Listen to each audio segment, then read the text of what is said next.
Yeah, yes, it is over Twitch. Yeah, so we're currently on Sandhurst, the academy. It's got it's a huge real estate, and this is in where most of the indoor fitness takes part. This is not the main gym that we're in there now, so don't just look down there and think, oh, it's quite small. This is an older building, quite old. I'm looking up. We'll get a camera shot there in a minute. 3. Yeah, so you should see it now. We get our focus in. Yeah, so we're in a nice old gym there. This has been converted to be like a functional gym. So if you've got any sort of experience around CrossFit, that kind of stuff, box, I think they're called box gyms, that kind of stuff. This is what this is, just recently converted.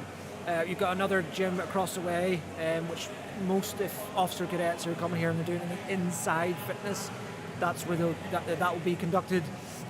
And then as you're looking at the trips now on the bikes, to the left hand side of them, that wall, the other side of that wall, there's another gym there, 3-story gym, and that's open 24/7, and that's available for officer cadets if they have any time during the evenings, and then certainly like families and permanent staff. So as permanent staff here myself, I live here on camp with my family in a house, so my wife can come and use this in the evening time and all that kind of stuff. So this is the whole sort of the physical fitness sort of area within the academy. Clearly I can't take you over into them places now because we've got full control of this environment today, but clearly it's it's Thursday. There's training going on, so people are conducting their own sort of actual sort of training sessions, which are part of the course.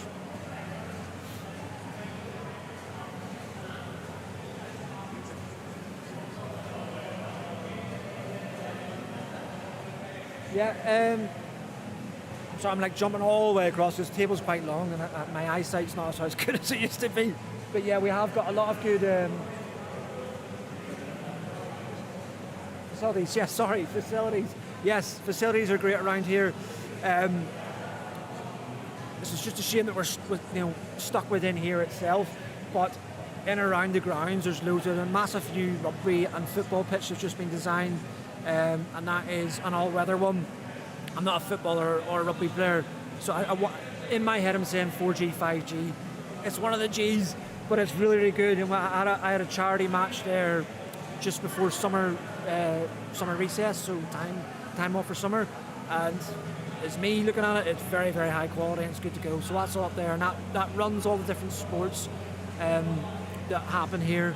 So when you come within junior term, I think you can volunteer or try and align yourself to a certain sport, and then you'll kind of follow that sport for a term, and then each term you'll get to look at something else and go get amongst that. So there's a lot of facilities around here. We've also got the upper and lower lake, so if you're a fisher and you like fishing, you've got that. Don't know if you've got enough time to do that as a cadet. I haven't seen many cadets on the lakes fishing, but certainly permanent staff, family, civil servants who work here as well, all that kind of business can get use of that. And then it's just the grounds. Sandhurst here is in Camberley, and just outside the gate it's quite urbanised. As soon as you leave the gate, it's just buildings everywhere and all the rest of it. But here within the grounds, you wouldn't think you were in an area where it was so urbanised. And you've got big back gates, which leads you out to a training area called Barossa Training Area, and that's where we'll conduct a lot of field training specifically to junior term, but also physical fitness, like running with like weight on your back, navigation stuff, all that kind of business. But also the local population who lives around Camberley and stuff, they have full access to that as well. It's quite busy, and it was also closed off for a couple of months for the filming of the last series, or whatever series is, of Game of Thrones, which is now, what's it called, House of Dragon, I think. So loads of crazy stuff happens around this area, not just training the next battle ready leaders. Loads of other stuff happening around here all the time. Very, very busy area.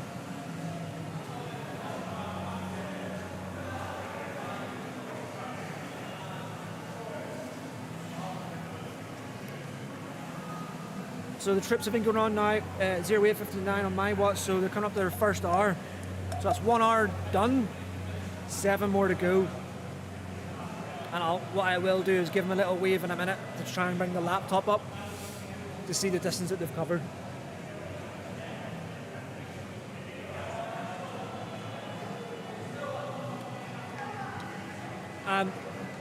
If you are someone who's very physically active watching these, and you're maybe thinking, oh, that's not much of an endurance event. And if you missed the start of the stream, this is a rehabilitation platoon. So all the officer cadets you can see on the gym floor, bar the 2 permanent staff. So how we identify permanent staff, let me make sure I'm not going to get a wrong target indication. So yeah, on the left hand side, permanent staff. We've got one just in frame there, Captain Carlisle, green t-shirt from the ETS, and then Colour Sergeant McGarrigle, just further up slightly, green t-shirt. They're your 2 permanent staff. And then I'm the 3rd permanent staff. We run the platoon, and then everyone else there on the gym floor is an officer cadet. So goes Captain Carl there, green t-shirt, and Colour Sergeant McGarrigle. So if you're coming here, I don't know who we're speaking to audience-wise in where you fall, but if you're someone who's thinking of being an instructor here, whether officer or indeed soldier, that's how it runs here. So you'll have platoons across the commissioning course, and you'll always have an officer with a soldier, a senior NCO. So infantryers, so people from the infantry will be called colour sergeants, and then other units will be called staff sergeant. So it's the same rank, of level of rank, just call it 2 separate things. And then the officer, so the officer cadet facing officer, a bit of a mind one there, is a captain. That's the rank we're talking there. And I would say clearly I'm not an officer, but it must be a good honour, I would say, to come here as an officer, because you've been through the process before as a cadet, and then now you've went away off to the field army, you've spent some time there, and whatever Cap Badger Corps you are, got a load of experiences, good and bad, and you've come back here, and then you develop on all the ones down there on the floor, so they can be a better officer and learn off the sort of experience you've had. And for us as soldiers coming here as senior NCOs, also same thing. Good, it's very honourable to come here, because how I look at it in my sort of mind space as a soldier, potentially someone right down there right now could be like, Chief of Defence Staff or CGS or very senior level officers. So to be able to guide them in to the field army on their initial sort of stages, it's a big thing. So very enjoyable. I'd also say, this is no, watch what I'm saying, in case they upset my brethren, but I've been an instructor in ITC Catterick, so I know it's changed its name now, but at the time, about 2014, ITC Catterick, there's just sort of different sort of motivating factors why people want to join the force, whether it be a soldier or an officer. But what I will say is, being an instructor here, every single person is highly motivated. So as an instructor, that is probably the most rewarding thing, is when you're coming to teach something, whatever it may be, or instruct, to have your counterpart, the person who's receiving the instruction, being so highly motivated, it helps the efficiency, it helps with the stress that naturally comes with being in a training establishment. It's just all around helps that sort of working environment. And, just with that, the officer cadets will be given little extra curriculum tasks to do.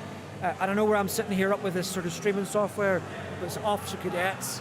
Have been working behind the scenes to get this all set up and get the areas booked, ask permissions from all the certain different personnel, work out with the rehab staff, different programs, individual programs for everyone down below to work around their limitations. We've got the different sort of seating systems down there. When I say seats, it's just a box. For people who've got leg injuries, who can just use their arms, so that you can use a ski erg. So every sort of minor detail is thought out, and it's been really, really meticulously planned by all the officer cadets.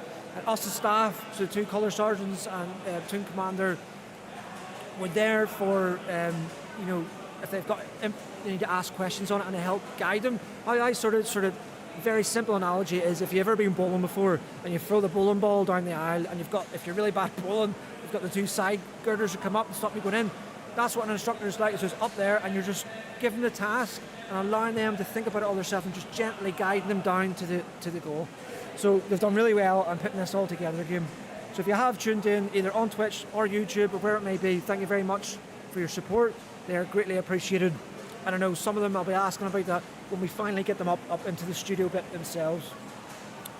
And if you are on YouTube, you will notice, let me make sure I have, yeah, I've got the wee link there of the Just Giving, which they have set up. So if you do want to donate anything whatsoever, don't feel pressured. I do understand the time of year right now, it's Christmas. Some people's pockets will get absolutely ambushed this time of year, so whatever donation, great or small, is greatly appreciated. And if you can't afford to do that, don't worry about it. Just use sharing that link on to a family member, friend circle. It's just as good as enough. So thank you very, very much indeed.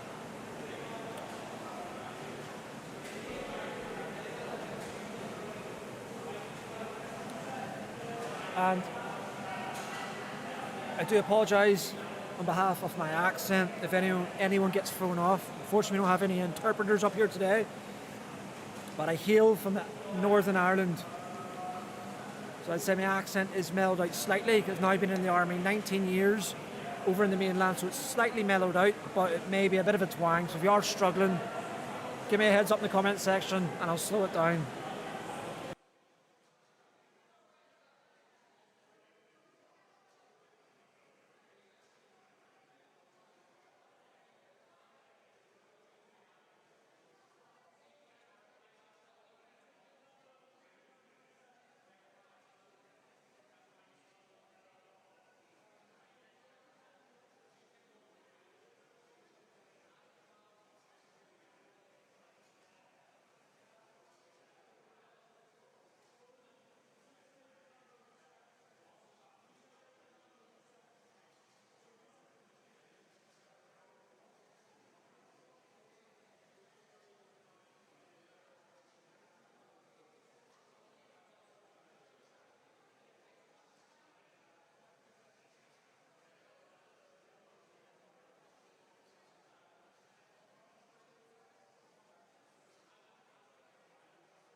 Okay, so what we're going to be doing is, so the next 5 minutes, so by my watch now it's 09:13. We're going to bring our first officer cadet on to have a bit of a podcast here. So if you are watching on YouTube and Twitch, start thinking now of any questions you might need to know, but I'll lead them into the conversation and I'll also guide them with your questions as well.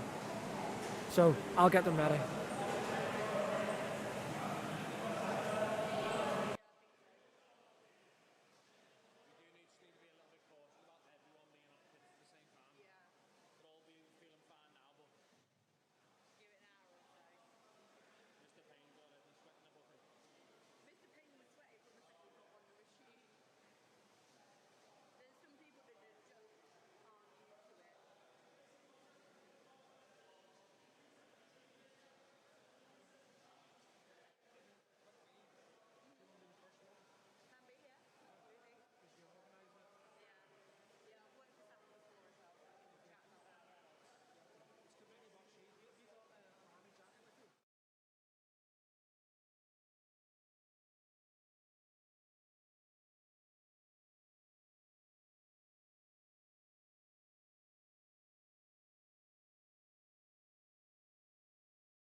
And I think that's us back in again. Okay, so now I've got something special for you.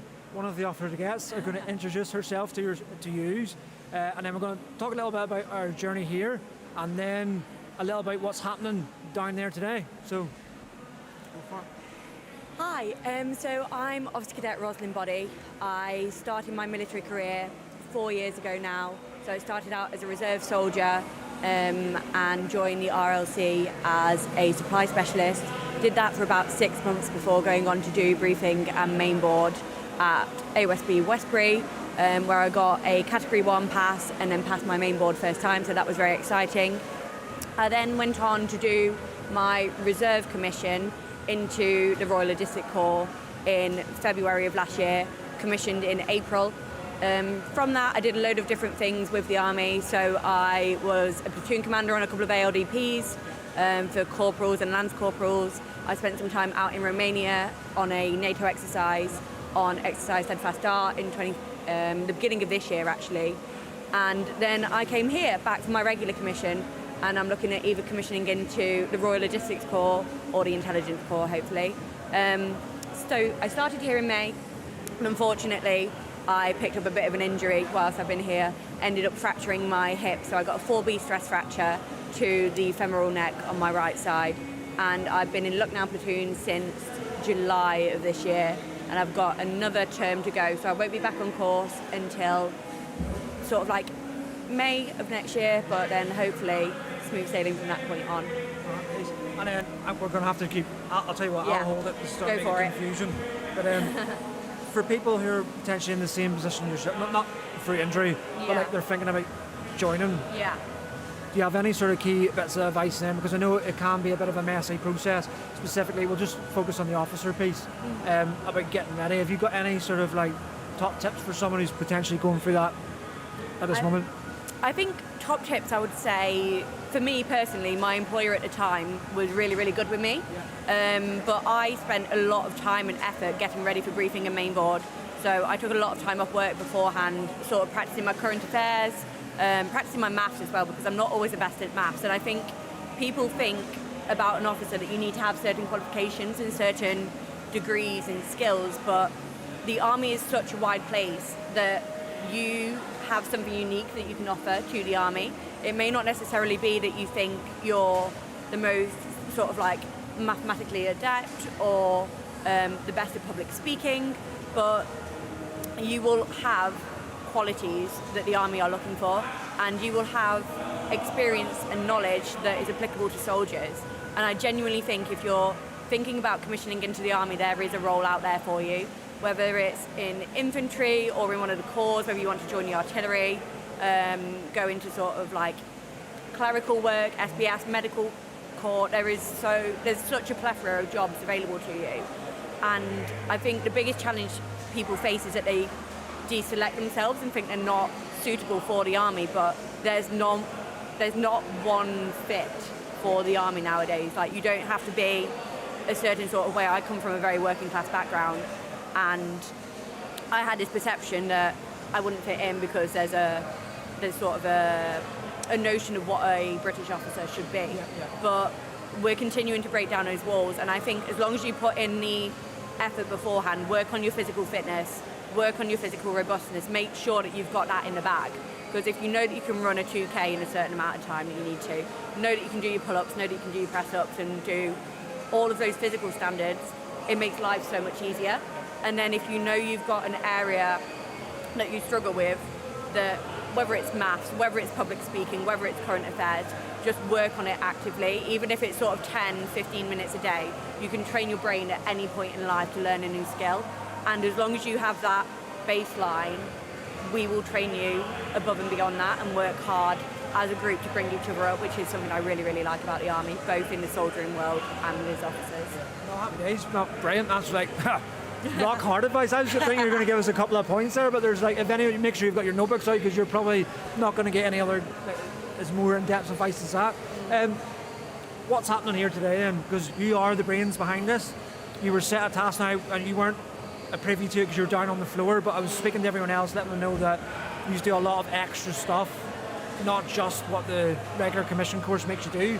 So tell us a little bit about what's happening today and what's gone into making what's happening right down now. Yeah, absolutely. So what we're doing today is the entirety of Lucknow Platoon, which is our rehabilitation platoon here at Sandhurst, is doing a 8-hour endurance event for a distance of 1,857 miles, which is the year of the siege of Lucknow, which is what our platoon is named after. I know you've got someone coming on talking later about more of the history side of that, so I won't steal anyone's sandwiches.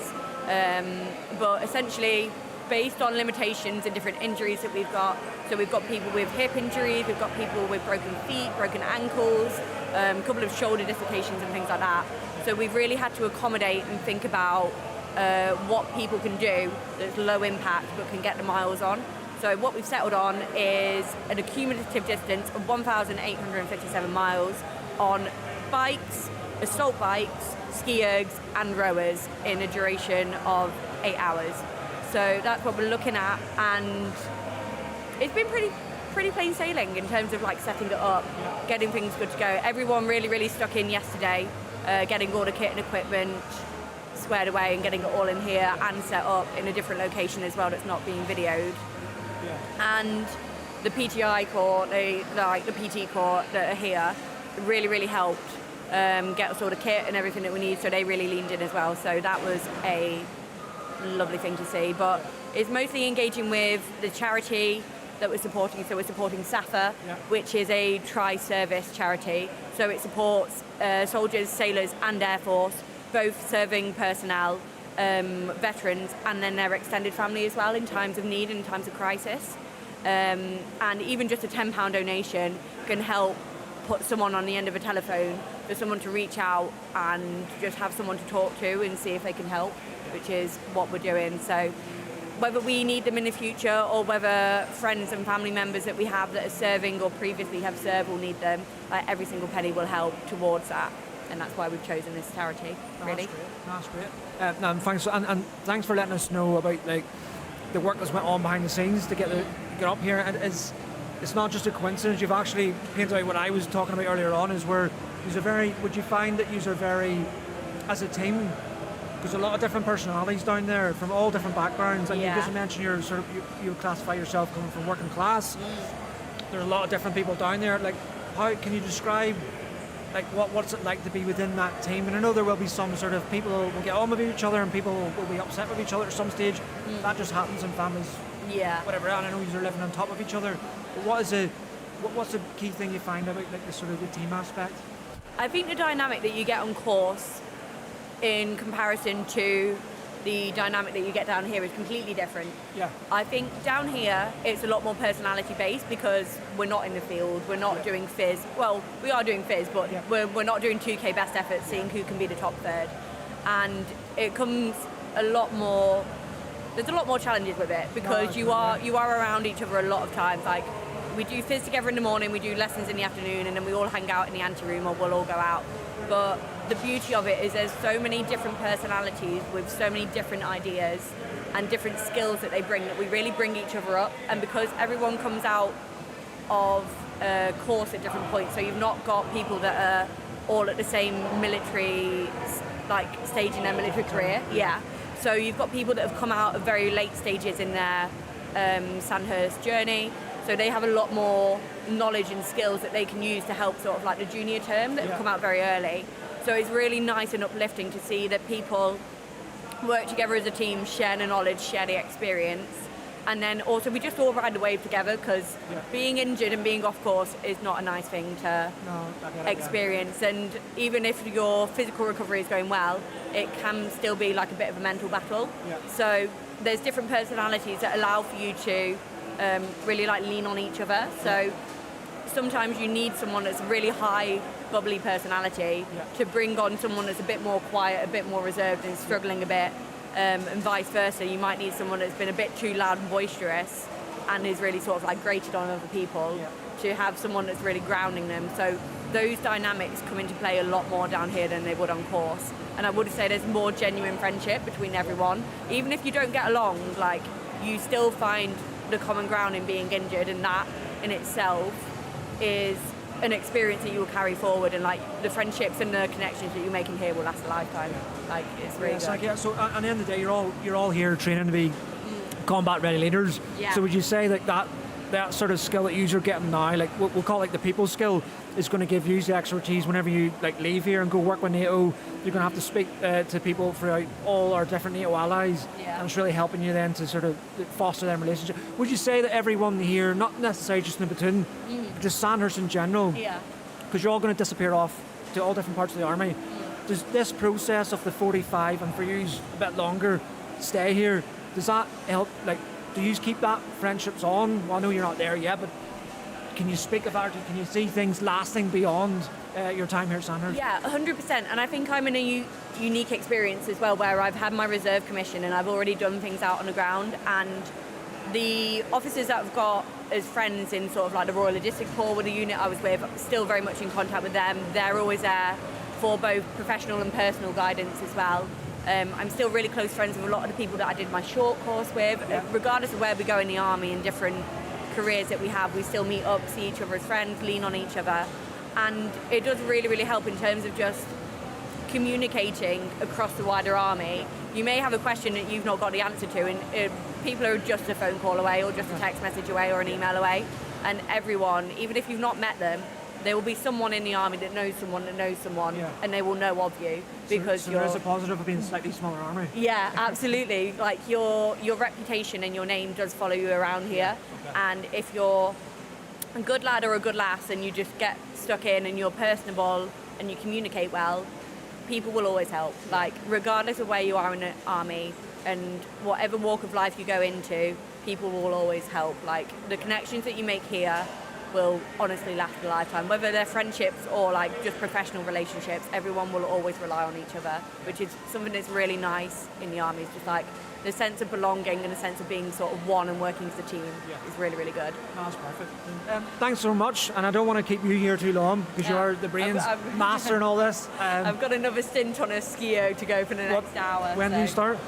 10 a.m. So I've got 20 minutes. So power down a breakfast bar and get to it. Maybe we'll bring the B cam down at 10 o'clock then to see you back on the bike again. I'm going to be in the other building, so no, that's up there now, is it? Absolutely, no eyes on me for this stint, but I'll be back in here later. Right, thanks very much for joining us. Thank you. I'm sure everyone across all different platforms, you've got some very good valuable information there. I'll sift through your different comments when we come off, and then we'll jump back on again soon. But thanks very much, and give us a minute and we'll bring someone else up very soon, and we'll get back down onto the gym floor. Thanks again. Thank you. Thank you.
Testing.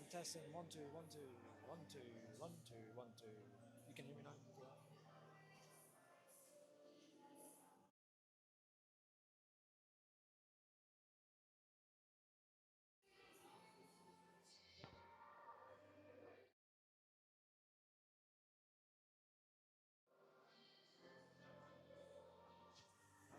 Right, so look at this. Very interactive now.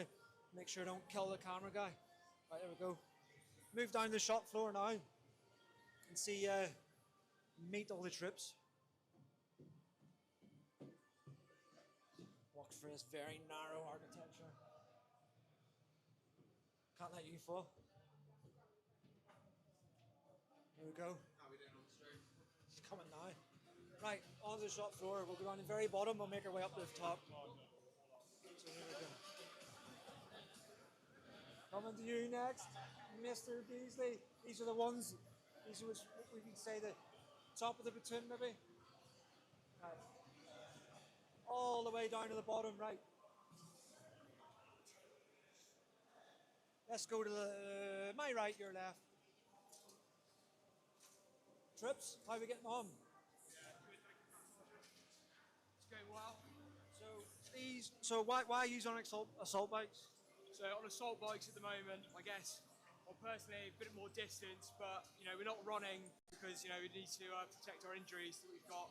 So this is sort of the ideal way of getting some miles in without aggravating and making sure that we can sort of get fit and rehab at the same time. Good. So that's just why. And how long have you got to go now on this? You doing like sort of intervals? Yeah, so I want to get to 20 miles hopefully, so a long stint before lunch. So 20 miles just on the arms. Arnold Schwarzenegger arms inbound. Well, every day's arm day here, so yeah, it'll be a long stint, but hopefully get some miles in, get some cash in for charity. So yeah, it'll be a good morning. Happy days, cool. Cheers, thank you. Mr. Strong, how are we going on? Well, Mr. Strong, stronging up the arms. Well, exactly, yeah. It's just here to get the biceps going. So how's the injury going, your actual injury? Yeah, it's all right. Well, hence the arms only. I thought I'd give it a bit of a rest. Means I can carry on, smash out some Ks. But And how long have you, what's your intervals? I've just done just over an hour on the arms only now. So you've just been on now for an hour, all in? Yeah. So I'll obviously come off anytime soon because yeah. So happy. So what you may not see from that top camera is we've just got an absolute sea of red and green. Is some people have actually been on this now since the start of the stream. So obviously Mr. Officer Cadet Strong here, been on for 60 minutes just on the arms. So we can see the veins popping out already, Mr. Strong. If only. Right, cheers, thank you. Is that yours, is it? Mr. Brady, doing it right? Trippers, how are we getting? So a bit more sweat going on, or is that just water? That is sweat. This is sweat, right? Talk us through what arm injuries. Why are you on bikes? We're on bikes because we don't have leg injuries, like hip fractures are especially very common. And at what stage are you at regards to injury-wise? Early, mid? Yeah, so I'm a late. I know, but they don't. I'm a late, which means that I've got through most of my recovery already. Yeah. On the final stages now, so just going through the walk to run program, which means going from walking up to running, obviously, and then tabbing as well. And what interval are you doing then on the bike? I'm just going all day. Are you? Yeah. What's yours sat there all day, not moving off it? 30 k's an hour, 8 hours. There we go. So it's Officer Cadet Lee, Mr. Lee, has said it here now, in front of everyone. You're not moving off that bike all day. I'm not moving off this bike. Iron Man. Right. Okay, we're going to come back to you then in a couple of hours. Got plenty of refueling on that, yeah. We're about to hit 60 k's, so You're hitting 60k soon. yeah. Woo! Happy days. Once it gets to 22, we did a 22 actually. There. Just got right in. Cash made us wipe half of our stuff off. Say again. Cash made us wipe like 35 k's. We had to reset all the Yeah. yeah. Right, Roger. Mr. Bowman, how are you getting on? You have got a foot injury. I do have a foot injury, yeah, my left ankle. And was that a broke? No, so I did 3 ligaments. Yeah. Grade 3 of a ATFL, so the ligament pulled away from the bone and pulled some bone off as well. So a avulsion fracture, and then a grade 2 tear of 1 and a minor sprain of a 3rd. Right here, so we obviously got a common thing now. Obviously everyone in here has got some sort of injury. Yeah.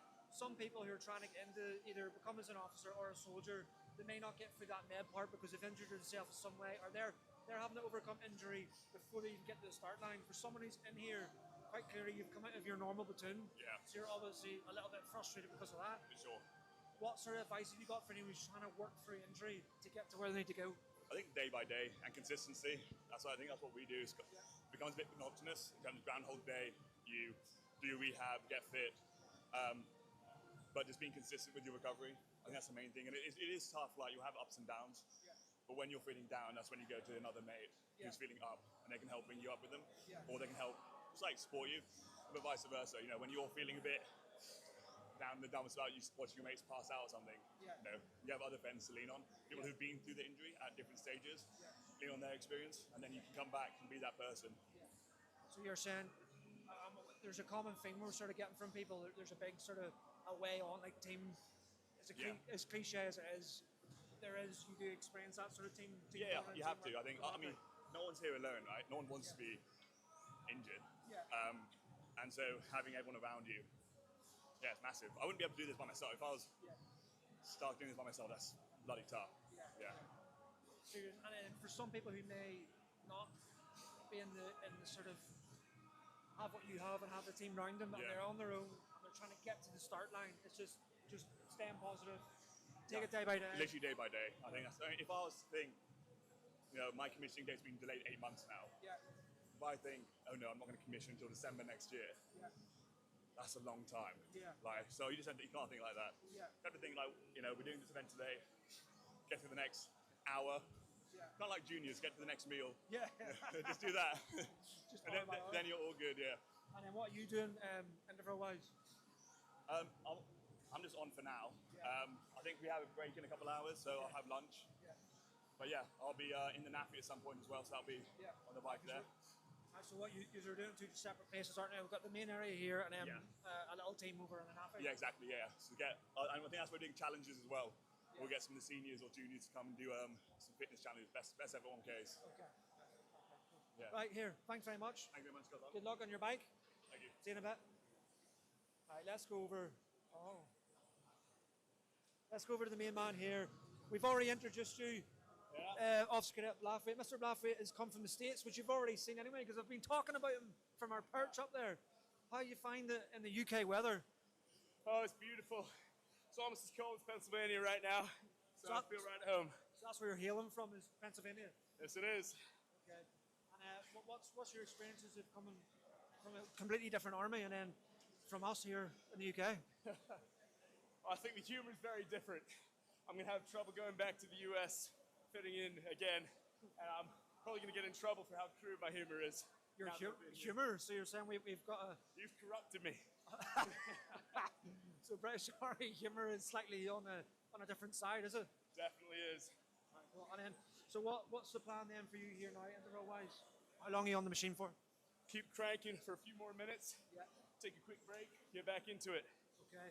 And injury-wise, you've got a very different injury, haven't you? Yep. So I had heat stroke back in August. Fully recovered now. Back in January next year. And that's because you're up to something else before you came here, weren't you? Yep. So I've been in training, coming in for officer in the US. And I'll be going back for my phase 2 training after Sandhurst. Where were you at for? Fort Benning, Georgia. So it's very jungly, humid kind of heat? Yeah. Hot, soupy heat. Right, I'll let you get out because you're on a very awkward machine. Having to move them I do have a quote, though. Oh, yeah, go on. From 1857, shortly before he became president, it was Abraham Lincoln who said this. On the Lucknow siege events, he said, "Oh no, that's terrible. Go Lucknow Platoon and subscribe to Ranger Media." Very well thought there, Mr. Blathwaite. Thank you very much. Right, cool. So as you can see, there's a load of different other people within the platoon itself. Got some new guests from senior term, is it? Seniors. Right, so you got some pals here from senior term. They've roped them in. Who's roped them in? In fact, got two other. These are two great individuals here from the platoon. I know who you are. Yes, everyone else doesn't know who you are. Yeah. Officer Cadet Beasley. And Officer Cadet Crabtree. Tell us a bit about yourselves, lads. So I started on commissioning course 252 in May this year. Did junior term and then got injured at the start of my second term at the beginning of September. So yeah, now in Lucknow. Yeah. Mr. Crabtree? Yeah, so I started on commissioning course 243, got through juniors all the way to the end of inters, and then it was wrestling on the bayonet lanes that took me out. So I came down to Lucknow. I've been here for 2 terms, but I'm back in the new year, so can't wait. So you're at the very end of your rehab journey. So Christmas, which is next week, we'll go on Christmas leave, and then that's you going back on the course again? Yeah, that's it. Straight back to it. So both 2 different injuries, going through the process. There's a common theme here with everyone. What's your advice to people who are working through that? Are there maybe at the very, very start? I would say you've just got to keep a positive attitude. The time does go quickly. At the start, it feels like it's going to be a very long time. But the days fly by, and you do get a lot of time to work on other stuff as well. So yeah, just keep a positive mindset, and the time flies by. Mr. Crabtree? Yeah, I mean, I'd echo that, to be fair. I mean, the time passes anyway, so you may as well. You're just going to keep going. So positive mental attitude. Yeah, absolutely. It's very nice to hear that from you too. Why is that? Is it? Just is, yeah, no. Yeah, I always come. Right, cheers, thanks very much. We're going to go back up and we'll put you into the mainstream again. But that's a few of the officer cadets, and we'll bring them up into the podcasting part in a minute.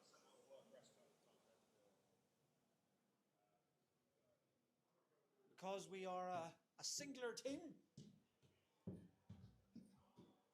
You're still rolling as we go up the stairs. Small team here. But I hope you've enjoyed that little aspect of it. We will bring them up to here and sort of sit them down and have a bit more of a slow-paced conversation with them, because you see, I don't want to pull them off, specifically if they're on rowers or the ski erg. This would be quite hard to hold a conversation there. But you can see the different sort of characters we've got down there, and they all form a good sort of platoon. So you'll have all them sort of different personalities, and they'll all really help each other out through their injuries and keep each other going. And once they actually, as you heard there, some of them are going back into training again. What actually happens is, once them people go back into training, you will see it quite a lot, is they will keep coming back to Lucknow Platoon to revisit the guys and girls that they've been with. And certainly with these ones, here at Sandhurst, there's a big, huge commissioning parade happening next Friday. And a lot of these ones would have been a part of that term who are commissioning. So you would think that they would be maybe down in the dumps and not wanting to be anywhere near it because they're not there. But a lot of these really want to go to it to cheer on their sort of the people who they were on the regular course with. So that just really sort of shows you the team bonding that you have here within the academy, and they just genuinely do look out for each other. So it's not just me spreading any sort of false gen or lies or propaganda. You've got it there, and I do. That's for me, from an outsider looking in at them and working with them, they really do gel with each other. So that's a bit of the mobile sort of gym floor kind of walking around. We're going to lock you back up again onto the main tripod, and then I will find out our next sort of few individuals that we're going to get up here into this sort of podcasting part, and then we'll be good to go. I hope you're enjoying it, and please do jump into whatever platform you're on, whether it be Twitch or YouTube. Get onto the chat sort of area and drop in all your questions there, and that'll help me then sort of speak to the individuals and get sort of information that you're wanting to know. Thank you very much, and we'll see you in a bit.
So back on again.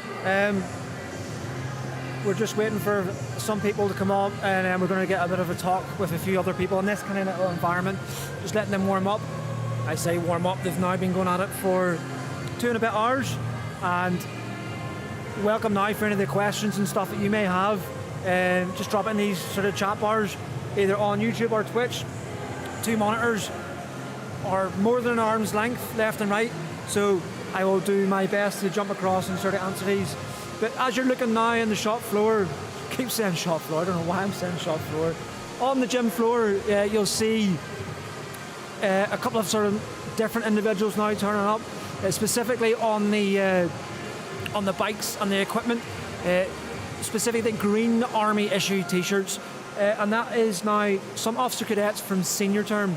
So they are the 3, obviously I've told you about the 3 different terms here at Sandhurst. That is the term who've now coming to the very end of their time here at Sandhurst, and they will have their commissioning parade on Friday. So they've now come to lend a helping hand or leg to the individuals here in Lucknow Platoon.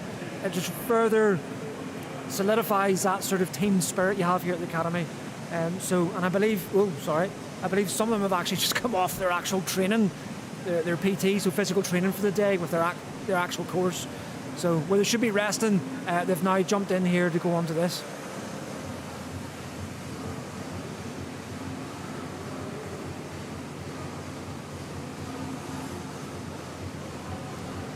So yeah, any questions you got, just throw it on here and we'll get amongst it. So over in Twitch, we've got Siege of Lucknow. I don't want to answer that at one go because that's a big thing. We want to roll that out a little bit and talk about that in a little bit more in depth. So, and we've got someone lined up for that later on, so I don't want to steal their sort of thunder and go straight into that. So that's over there. Also, if you're watching across on Instagram, keep throwing your questions in on stories. We'll get them answered to you as well.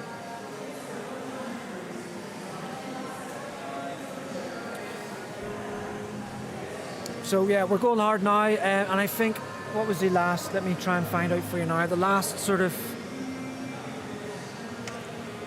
count of the mileage that we've done so far. Tell you what, we couldn't have done this flipping 15, 20 years ago. The amount of flipping laptops, tech, cameras, Starlink outside, all this sort of setup to bring you this stream today. It's, flip me, technology's getting on there fast. Let me get an update for you.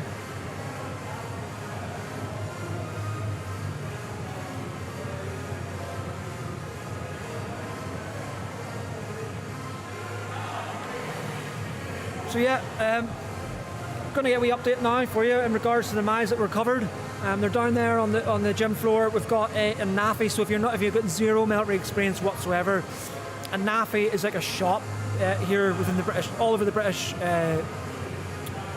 defence estates, and you basically can buy your sort of. It's like a little shop where you can get your snacks, coffees, a little bit of hot food, sausage rolls, all that kind of stuff. That's what you're kind of looking there. So it's not like your Tesco standard, but it's definitely there. So you've got a small team up there now with a couple of bits of kit, and they're constantly continuing the process up there at the NAFI to catch people who aren't worldwide like we are now with this stream.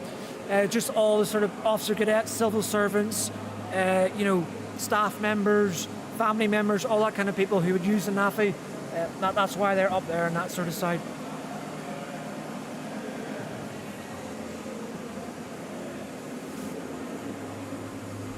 And we do have, if you are tuning in from Sandhurst, across all different platforms, you do want to come pay us a visit, jump on in. You got a sign at the front door just letting you know that every angle of this gym is covered by a camera. So if you don't want to be on camera at any point of view, avoid the gym at all costs.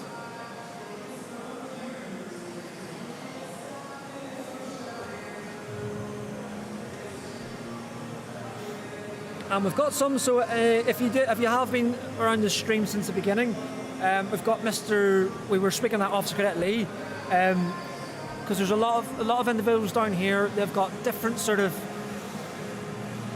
timings that they're allowed to be on the bikes, and they've worked that out themselves. So this is what I know. So for any of you who are my brethren, for the soldier aspect of it, they've been given the limitations of their injuries and stuff and their work rest. They've then went away and used algorithms and Excel and formulas to work out how long someone can be on either a bike, a ski erg or a rower, and then how long they need to be on that to achieve the distance. So you'll have all these different people will be working on all their different sort of plans. And we spoke there to Mr. Lee. He's the only one there I was tracking who's going to be sat on the bike throughout the whole event. So good on him. And I think if we're looking, if we're now looking on the left-hand side,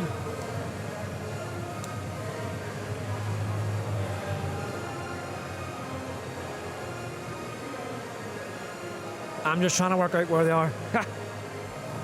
Has he left? He's caught me off here, he's left. No, he's there. I was looking for him a green t-shirt, he's red. So he just, there, Mr. Baldwin there, just leant back, he's got his black headphones on. Mr. Lee's just beside him, left-hand side.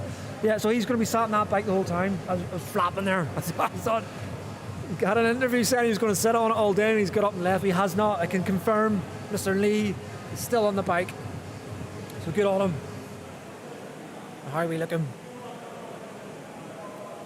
So like I said, there's a few of the troops who've now turned up and they're in your normal sort of green army issue t-shirt. They are senior term, so not Lucknow Platoon.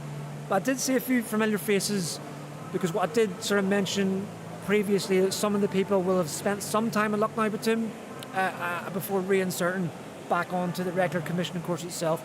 Or indeed, some of the people on the gym floor there will have had, some of these would be friends. They've made friends during the regular commission course, and them friends have come back to support them here in the Lucknow Platoon. And there's always light at the end of the tunnel. Last Sovereign's Parade, so last platoon term to commission was just above, was in August time, so the summer one. And there was an officer cadet in there who, I don't know if he wants his name named on this, but so I'll just keep his name, but he was in Lucknow Platoon, but he went on to win he was in the platoon that won the Sovereign's Banner, and he also won the sword and the King's coin, so he really climbed up on all the awards to win while you're here at Sandhurst. So, and that was him serving some time in Lucknow Platoon to recover from his injury, back onto the course, and he commissioned into the parachute regiment. So now he's Second Lieutenant Hubbard. So really, really good guy, and it really goes to show you that when you do get injured, you just stick to your injury, do what you need to do, follow your program, and there is light at the end of the tunnel, and you don't just need to slot in and be in that sort of middle area. You can actually recover from injury and just overtake everyone who didn't have an injury in the first place. Right, I'm going to lean over here quickly to Twitch. We've got a few questions coming in there. So yeah, yes, indeed that. So everyone is, so I can't go through you now all the individual people. Sorry, the question on Twitch was, is everyone doing whatever they can to contribute to the mileage total? They are indeed. Some will be at the later stages, so we call them in the platoon. So similar to on the commissioning course, we have juniors, inters, seniors. In Lucknow Platoon, you have earlies, mids and lates. So there's a few people there who are on lates. That kind of means that their injuries kind of like, they're pretty much recovered from their injury, and they're on a bit of a fitness program to get them to a good standard to reinsert back into the regular course again. And you get other people there who are at the very early stages. So quite clearly, the main objective of the platoon is to fix people and get them back on course so they can commission. So we don't want to be breaking anyone on a charity event. So to that end, all the high-level rehab sort of officers and the civil servant rehabs, people who are civvies who work here but they're very high up in the rehab world, have really knelt down and really looked at what that individual can do. So they've got their own plans to work to. So as a team, they will come to the end and achieving that distance by the end of today of 1700 hours. If you're not in the military, that's 5 o'clock UK time. And just jumping down there, we just got a message here from Miss Bodie, keep pronouncing the accent, who was up here earlier on for the bit of the interview. That's the officer cadet who's sort of the brains behind the organisation of everything. Just informed me that they've now raised 1,800 quid. So they're now considerably, very close. Let me just check where they are now from the link to the target they had set themselves.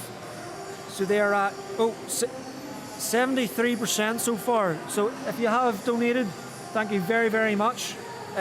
Really appreciate it, and they will appreciate it. I know they can't say it to you right now, but we do when we do our little stints, when we go down onto the gym floor. I'm sure they'll speak to you. But thank you very much if you're donating. They're now 73% of the way to their target. It's very much appreciated. YouTube comment, tell Brady to lock in. I will indeed. Let me see. Flooded 876. Right, so I'm not going to shut your username down. But what I will do is I'll get his attention. Let me locate Brady myself. Mr. Brady.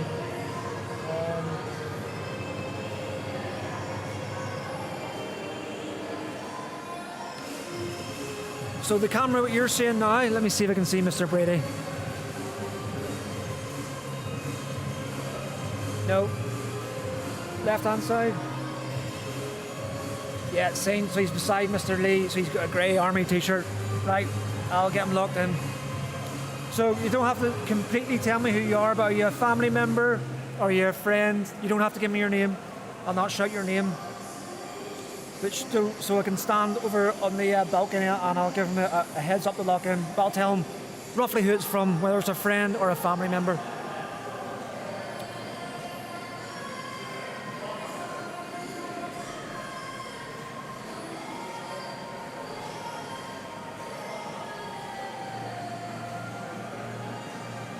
So while I wait for Flutter to get back to me there, if you're a family member or a friend, back to the stream then. So yeah, so 73% of the target reached so far at 20 to 11 in the morning. So that's really good. Thank you very much. Younger brother, happy days. I will let him know right now. Donations then, if you go right to the top of this chat bar, I'll have dropped the comment in there. Let me make sure I've pinned it. Yes, I think I've now pinned it. That is the link there to the Just Giving page. Any donation, big or small, greatly appreciate. What's even more powerful now in this day and age of social media is just sharing that link on to whoever you're connected to, whether it be friends or family. But I'm going to give Mr. Brady a shout now. In fact, 2 secs.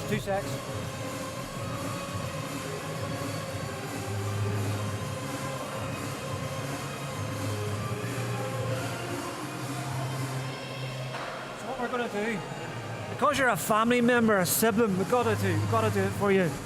I am going to, we're going to go mobile again. Set up the mobile. I will give our helping hand a very big shout out at the very end of the stream today. Sort of what he's doing to bring this stream is very good. He's working very hard. Lance Corporal within the Army is going to help us out here today. However, he's going to set up the mobile part. I'm going to take it back down on the gym floor and we'll get around. Oh, we've got some more family member comments coming in. Right, happy days. Right, I'm going to record this into my head because I can't bring the monitor down with me. And we're going to go speak to the individuals who you're connected to. So we've got Brady's brother, Mr. Brady's brother. Good luck, Max. So we've got Hanny. Is that Mr. Hanny? Yes, we've got Mr. Hanny's father. We're going to get speaking to Mr. Hanny. And I'm going to get twigs from his dog, Beans. No problem, right? So we've got twigs. I'm probably thinking about a million things at once here. So what I'm going to do is going to record all that down my phone so I don't mess your names up and all the rest of it. So we've got Mr. Brady, brother, Mr. Hanny, yeah. I know Hanny very well. So, Mr. Hanny's father, I can say your son is an absolute, really good officer cadet, and he's a really good light of the platoon, and he really guides all the other officer cadets, whether it be, conceptually with the knowledge he's learned, or really, he's a positive light within the platoon. But I don't need to tell you that because he's your son and you've raised him. You've raised him very well. And then who've got else? Mr. Twiggs. Mr. Twiggs' dog is watching. Right, cool. There, their mic set up. Let's get the mobile mic squared. Is that linked on there, is it?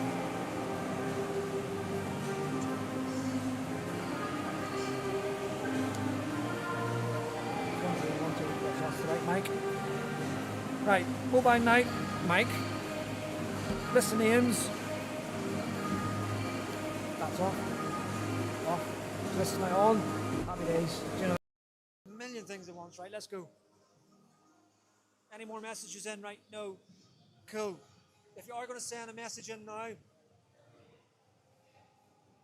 not going to receive it until we jump back up into the studio again. But let's go down to get these individuals now. Right. Good to go? Right, let's get amongst it. So I think Mr. Brady's brother, you're in first. So we're going to go down to you first. Mr. Beasley, how are we? Right down to Mr. Brady. We're coming to you. He's been requested. Mr. Brady. How are we getting on? Good, how are you? Are you, have you got any brothers and sisters, have you? Yeah, younger brother and younger sister. A younger brother and younger sister? Yeah. If you had to pick one, who's your rate at the top? I know, they've each got their merits. You got no merits? They've each got their merits, but they both annoy me equally sometimes. Oh, happy days, because we've had a request from your brother. Is that Ned? Who's actually on there right now, so I must be Ned, didn't say his name, so he's got me to come down to speak to you. So he's actually telling you, I think he's told you to lock in. How much younger is he? He's first year, he's 19. Oh, is he going to follow footsteps? He said he was doing cardio today through me, so probably not. Right, okay, so you're going to live through your brother for the cardio, right? Tell your brother how you feeling this morning. Yeah, good. On the bike for a few hours. Yeah. Nearing 90k. You personally? Yeah. There we go. 90 kilometers. There you go. 90 kilometers on the seat so far. Nearly, in probably like 10 minutes. 10 minutes. And then, yeah. And then what's your plan? Because everyone's got different sort of plans and what they're going to do. What's yours? I'll probably go to the nappy, get a quick tasty, and then come back on the bike. Yeah. And then just stay on it all afternoon. Well, on your bike today, yeah? Yeah. Okay. Cool. Any special question you want to say to your brother before you leave you to go to our next request? No, but you got an essay due. Get cracking with some studying. There you go. You got an essay. Get your studying done. But you can have us on a second monitor while you're doing your studying. And we'll come down and we'll lock into him if he slacks at all. Right. Mr. Haney. Second request. Your father's at home right now watching. He's asked to come down to the shop floor. So have we got any nice words for your father? Thanks for watching, Dad. Yeah, it's going to be a long day. I've tried to get in as much as possible. I've done rowing and skiing so far. Yeah, it's going to keep moving, really. So what's your journey been in today in regards to equipment? Because people are on different plans. What's been your setup this morning? So far I started on the ski erg. So I did about 12k on the ski erg, and that was over in the NAFI. We had like a big banner up just to try and get people to notice what's going on. And then went straight onto the rower. Did another 13 kilometers on the rower, and then jogged over here and started on here. So I'm just coming up to about 18k on the bike now. Once this is done, I'll go onto the ski erg again. And then once that's finished, there'll be a quick break for lunch. And then back in again on the rower. And I'll just keep the rotation going. Yeah, so you're going to be rotating through all the different pieces of equipment? Yeah. Is that between here and the NAFI, or what's the sort of system? I'll just be in here from now on. You're in here now. Because we want to get as many people out in the NAFI as possible. Yeah. Because obviously, you've got people who've still got friends on course, Yeah. people who know them, like staff members who've been platoon commanders. Yeah. So if they see people they know taking part, they're more likely to join in or donate or pay attention. So as many people out as possible, Okay, I think is ideal. No, happy days. Right, I'm going to leave you to it so we're not disturbing, because I know you're trying to control your breathing and also give an interview at the same time. But Father's watching, so do it for him. Right, thanks very much, Mr. Hanna. See you later, Dan. Right, and then Mr. Twigs. You've also got a request for yourself, Mr. Twigs. I don't know how he or she have done it, but apparently your pooch. Huh? Your pooch is watching your dog. Who's watching? Who? Your dog. Oh, my dog, Beans, yeah. Beans, that was, I couldn't pronounce it. Yeah. So Beans is back home watching. I'm not going to stay on you too long because the ski erg is a very awkward machine to interview on. Have you got any words for the Mr. Beans? Mr. Beans. Beans. Yeah, I don't know, really. Try not to annoy my fiance too much, I guess. I very much presume if Mr. Beans is watching, the fiance is also watching. I hope so, but probably not. Who knows? I'm going to hazard a guess. It is the fiance's type to comment or not, unless your dog is highly intelligent and has worked out how to work a keypad. No, I don't think the dog's that smart, to be fair. So you're now on a very specific setup here with a box, not using the ski erg as many people would see it. Can you briefly talk us through your injury? So I've got a 4B stress fracture on my femur. Yeah. So because of that, I can't really put any load through my left leg. Yeah. So that takes out the cycling, the rowing, and most other things, to be honest. So sit on the box, get some work done. That's about it, really. And then have you got a tactic for yourself? Because loads of different people have got different tactics. Not so much. I'm just not going to just take it steady and just keep going until my arms get tired, really. Just do it as a oneer if I can. A oneer. Right, so we've got now, you're like, what, 11, so you're coming up to like nearly 3 hours deep. Yeah. So you get any schedule what you're going to do for refueling? Probably go down Naffy for lunch, get a Ginsters in, Ginsters and a Red Bull. Let's go. That's not very, well, if that's endurance supplements, I don't know, but I'll take, and that's just the good humour that you've got. Right, any last words you want to say before I leave you in peace? Nah, I'm okay.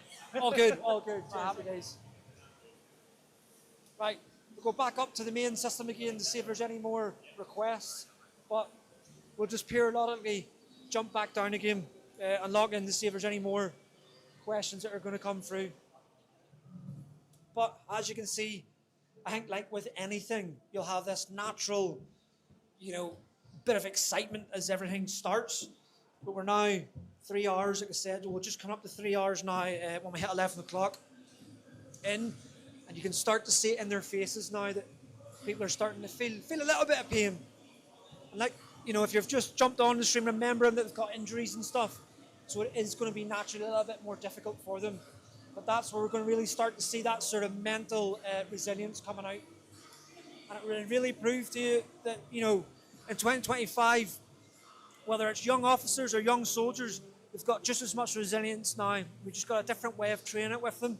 And they'll do you all proud, they'll do the country proud, and we've got the faith in the younger generation. But we're going to jump off this camera, because it looks like we're a bit drunk now, which I can assure we're definitely not. And we'll flick back onto the main one.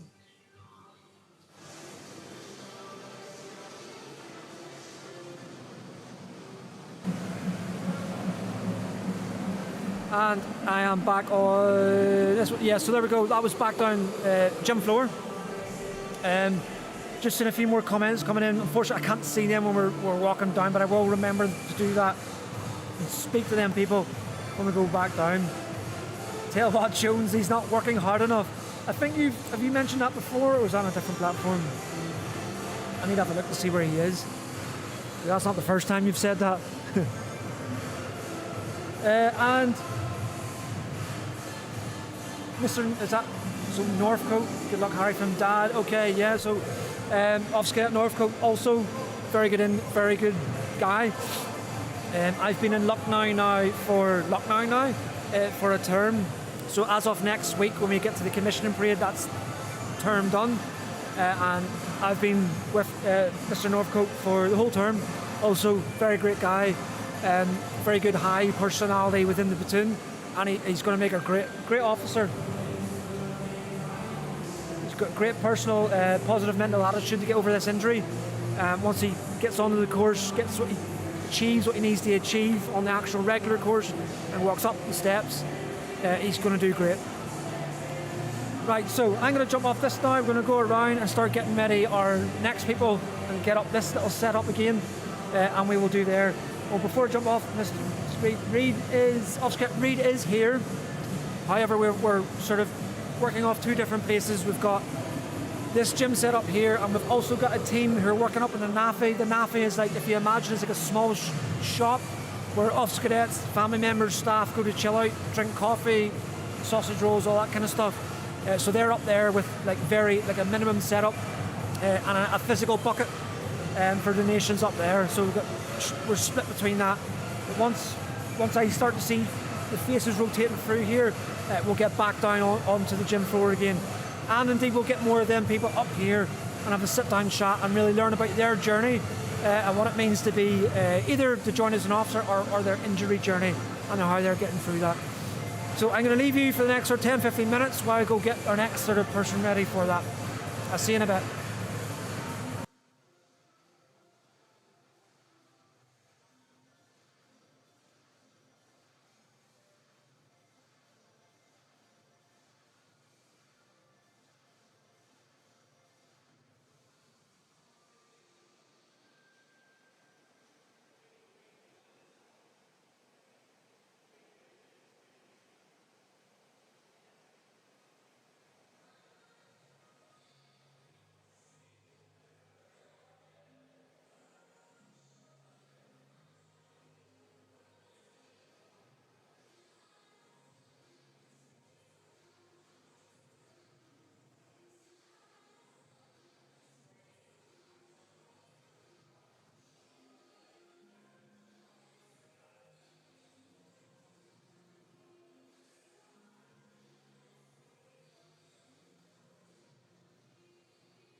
We're back in again, right? So you'll already be aware I'm jumping around here, like working between two monitors, but we've got. No, I'll not give you the name. I'll let you introduce yourself, and what we're going to talk a little bit about is journey, and then a little bit other things. We've got some other questions on Twitch about Lucknow, which I was going to say your name there again, but I'll let you introduce yourself. I'm Officer Cadet Hannay. So I got through to the last term of Sandhurst, and I got injured on exercise, and then came off, and now I'm in Lucknow. I've been in for one term, and I've got one more to go, and then I'm back on course. Okay. So you came off on seniors. Yeah. When you go back in again, when you go back. So I go back just before Dynamic Victory, which is the final exercise in Germany. So I've basically just got that left to go, and then once that's done, I'm back in, and then I'm commissioning into the Fusiliers. So I'll be going to Brecon after that for infantry phase 2 training. So for yourself, then you're looking like an Easter kind of time commission. Yeah. So I'll be commissioning in April, which is good for me because it means that the exercises will have nice weather. But other than that, it's back in. I haven't got too long left to go in rehab, and then I'm keen to just get on with it really. And then for yourself, injury-wise, what did you feel like before we get into the Lucknow stuff? What was your sort of driving factor for mentally overcoming injury? Not only just mentally overcoming your injury, but having an injury and then being a part of where you want to go to, and then suddenly now you're pulled backwards because of an injury. How are you overcoming that?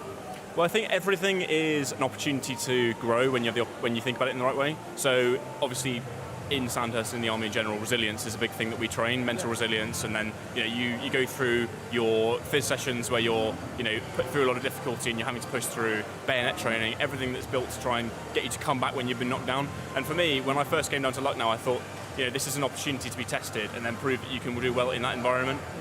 You've been injured, you're being held back 6 months, but if you can come back fitter than you were before, and you can come back with a good mindset, and then you can keep the momentum going, you know that you've got those mechanisms built that if something knocks you down in the future, you can think, well, I've done this before, and you can handle that, and then you can come back stronger from it. Yeah. So that's very much my perspective. Yeah. No, happy days. No, that's great. And then talk us through, so from the moment you right, I want to become an officer in the British Army, what was that kind of process looking like to even get to the front door?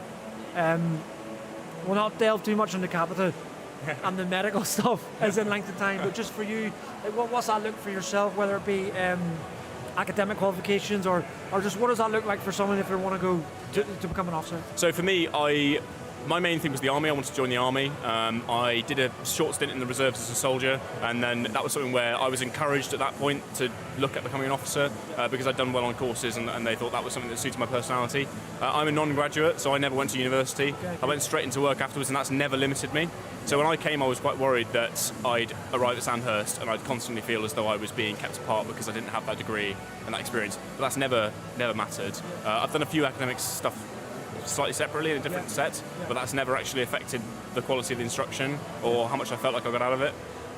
In terms of actual process, the main challenge before you do come to Sandhurst is passing main board. You'll get a first run at it, which is called briefing, and then you go on to main board actual. My briefing I didn't do very well, but I got very, basically concise feedback on how to work on it. And then when I went to main board, that was passed without any problems. Okay. So it was a very nerve-wracking process, and it took me about a year. But all in all, I felt like it was something where I knew what was going on the whole way through. And obviously there are concerns about the amount of time it takes you to get in, but if you keep pushing, you keep being proactive, there are ways you can speed up the process, and there are ways that you can kind of move things forward. So it's just about keeping the right mindset and keeping yourself busy in the meantime, I think. And then do you think, so you just touched there about you being a non-graduate, so not going to university, was that a worry for you because not knowing what this place was going to entail arriving here? And once you did come here, for anyone else who potentially is going to be following your path and being a non-graduate and don't have a degree behind them, how have you felt with the sort of the theoretical stuff that's taught here? How have you got on with that? Well, I think that the best thing about Sandhurst is you have people who are going to all different parts of the Army. So obviously I came in very much wanted to join the infantry, and that's thankfully where I've ended up set to go. But you've got other people who want to go into the engineers, other people who want to go into intelligence corps, and all these require different skills. And I think that I've not struggled overly with the theoretical side of things. I think that Sandhurst, the whole process does a good job of screening you. If you're going to struggle to keep up with that, it will be identified beforehand, and you'll be encouraged to work on that. But also, my focus was different. On exercise, that's when practical intelligence and really applied stuff, life experience outside of the Army, things that you might not necessarily get from a university degree, education come in as really helpful as well. So I would say it's not necessarily worse going in without a degree, it's just different. You bring different experiences in, and it really depends on where you're trying to go, what your strengths are, what your weaknesses are. You'll always have people who are better at the theoretical stuff, who maybe struggle a bit more with practical in the field, attacks, that sort of thing. But then you also have people who are really, really good at the practical side of things and sometimes need a bit of help with theoretical. But that's why you have a team. Everyone brings each other up and brings more to it, so that's where I'm going. And you're not the first of the people who've got, I'm speaking, who's on about teamwork. So I'm glad that you were bringing all that up. It's not just me sort of doing some mad propagandas. So you do feel that there is a good bit of teamwork and there is individuals within, not just this platoon, but we're talking now actual and regular course, where people will have strengths and weaknesses and they will help each other. It's not like, right, I'm going to get to the end of the course and I'll be at the top and try and defeat everyone. It's that kind of like bringing everyone else along. Yeah, massively. I mean, I think Sandhurst, the best thing that Sandhurst does is it puts a bunch of people who are, you're all from relatively similar backgrounds in terms of that you may have come to the point of going to Sandhurst in a different way, but everyone's also obviously a kind of similar personality type.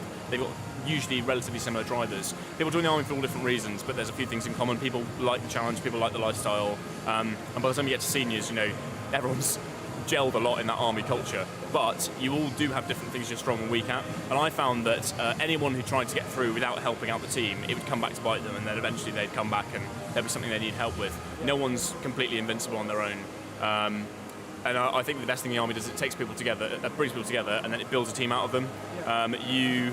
My first platoon commander when I came here said that the best way of building a team is shared suffering, shared hardship, and that's genuinely very true. I think when you're joining a difficult career, where you're realistically going to go through very difficult, dangerous scenarios with those people, potentially, the best way to build that team when you know it's going to survive is when you put people through not getting enough sleep, not getting enough food, getting out, being cold, having to carry the log on like a log brace or something like that, and you see who people really are, and when you see someone who they really are and they're a good person, they're going to stick with you. That's when you build that bond of trust, and you can't break that. That's I've never seen that anywhere outside the army. Yeah. That makes really good sense. No, and then specific to you as well, as in your officer corps, is the RSB process, so the Regimental Selection Board. It can be a very anxiety-inducing thing for yourselves, especially it being right at the very end of nearing off the journey. So you're developing your whole time here, all the different terms. You're trying to take all this new information on, all these new tactics, plus you're also thinking about that process. I know for some people who they may be at the early stages of it, as in thinking about joining, but what advice do you have for people mentally preparing? Not so much getting where they want to go, because there's just some factors are out of people's hands. There's just staying mentally focused and prepared for that task, because it'd be quite sort of a strain on the old head. I think stay open-minded, do your research. I mean, I was very glad that I looked into different regiments, so I felt that I had multiple options that I'd be happy getting.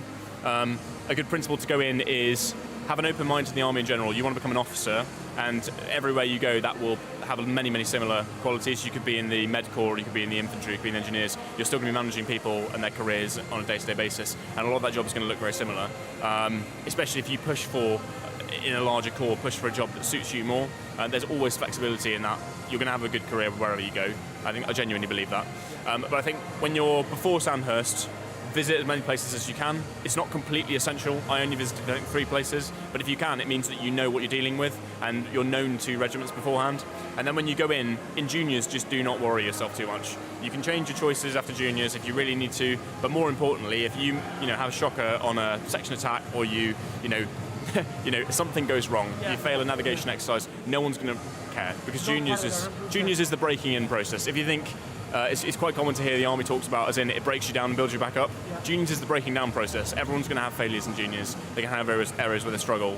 Don't let that put you off. And then when you are going into that intermediate term and you're really starting to have that crunch time, think what is your selling point that you want to give to a regiment? Is it you want to be really good on exercise? You want to be an amazing, field like commander of a platoon or a section? Focus on that. Do your research. Present that to a regiment and say, look, you should take me because I'm really, really good at this. Or do you want to go into the intelligence corps and you want to have really good essays, you want to have really good understanding of current affairs, you want to be really, swept up on that kind of thing. Be good at that and then push that forward, because it's going to be much better if you know what you're good at and then you build on those strengths, rather than just trying to kind of, be the best at everything and that's where it comes into that teamwork again. In Intus, if you know what you're good at, build on that. And if you know you're bad at something, don't try and force it. If you've gone in set, you want to go to the infantry, and then you go into Sandhurst and you don't enjoy the field, or you don't want to go that way, don't feel any shame about it. You're ultimately here to find out where you're going.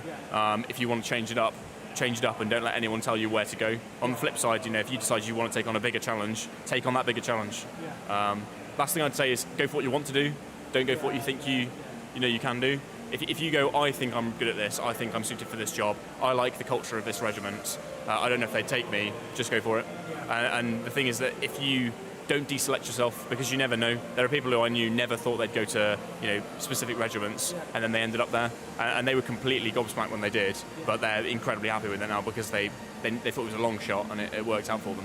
So you would agree, and I would agree with you as well on the part of go to where you want to go, and try and not let any outside influences influence you into a certain area, because if you end up being pushed to go somewhere and you're not really fully invested mentally, it's going to affect you in the process.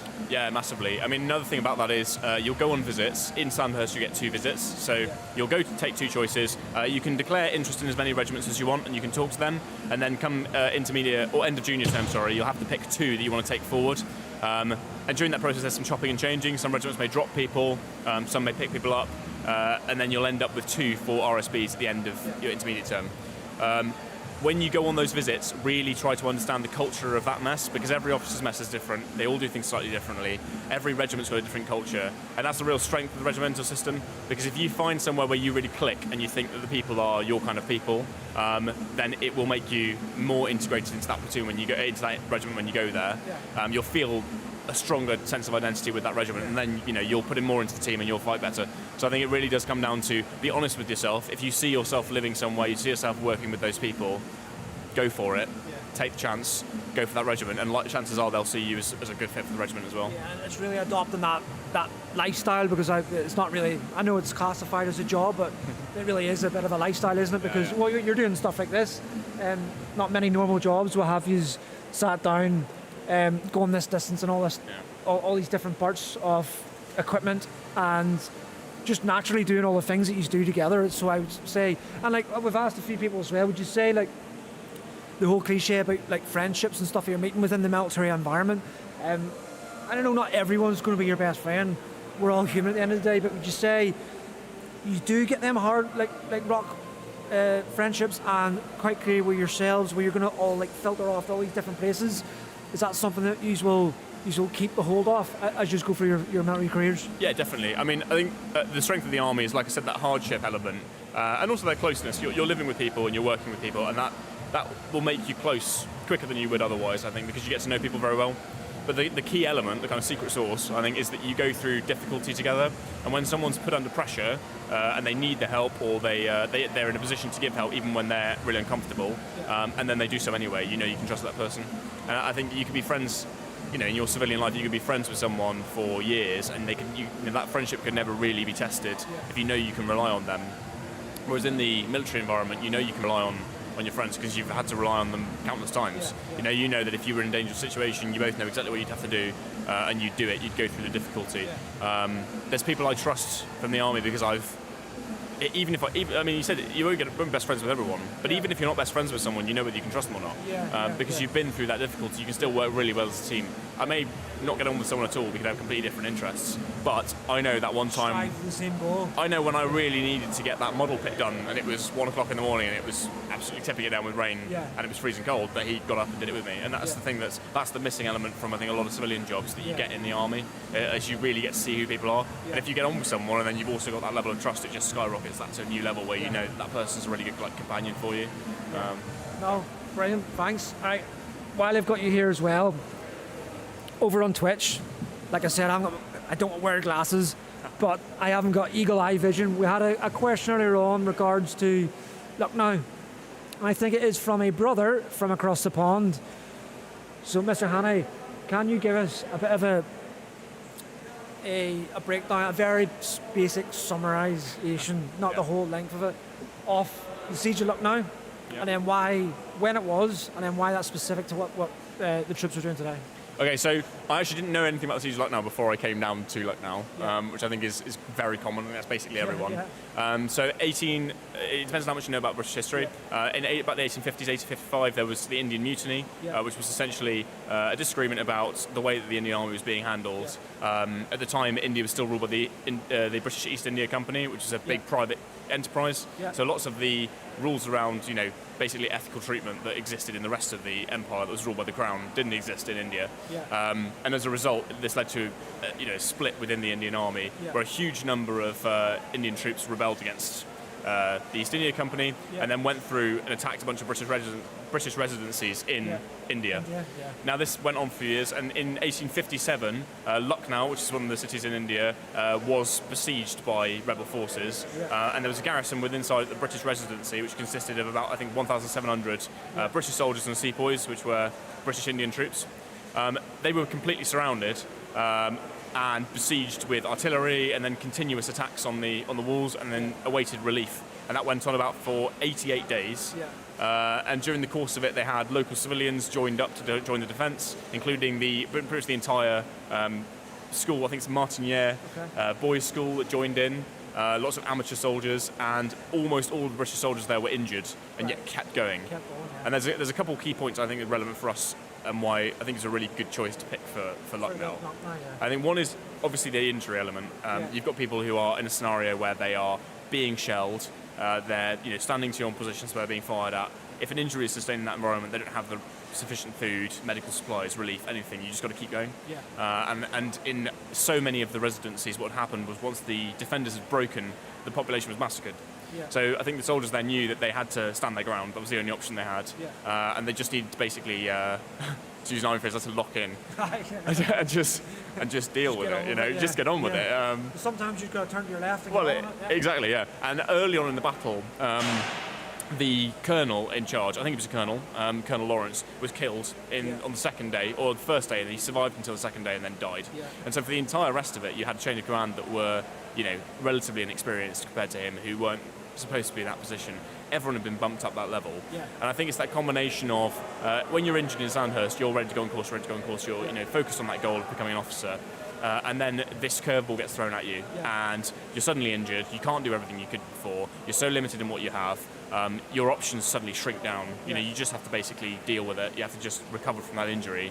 But listening to the Siege of Lucknow, how many people had to step up and do things that were frankly heroic? I mean, I think several Victoria Crosses were won. I think it was 4 Victoria Crosses were won during the battle. And even when you're mentioning there about the school, the schoolboys and all these different individuals from within there stepping up to it, it's kind of like similar to what you see now, because we've got obviously, well, not obvious maybe to some people, but there's some individuals down there who aren't Lucknow Platoon.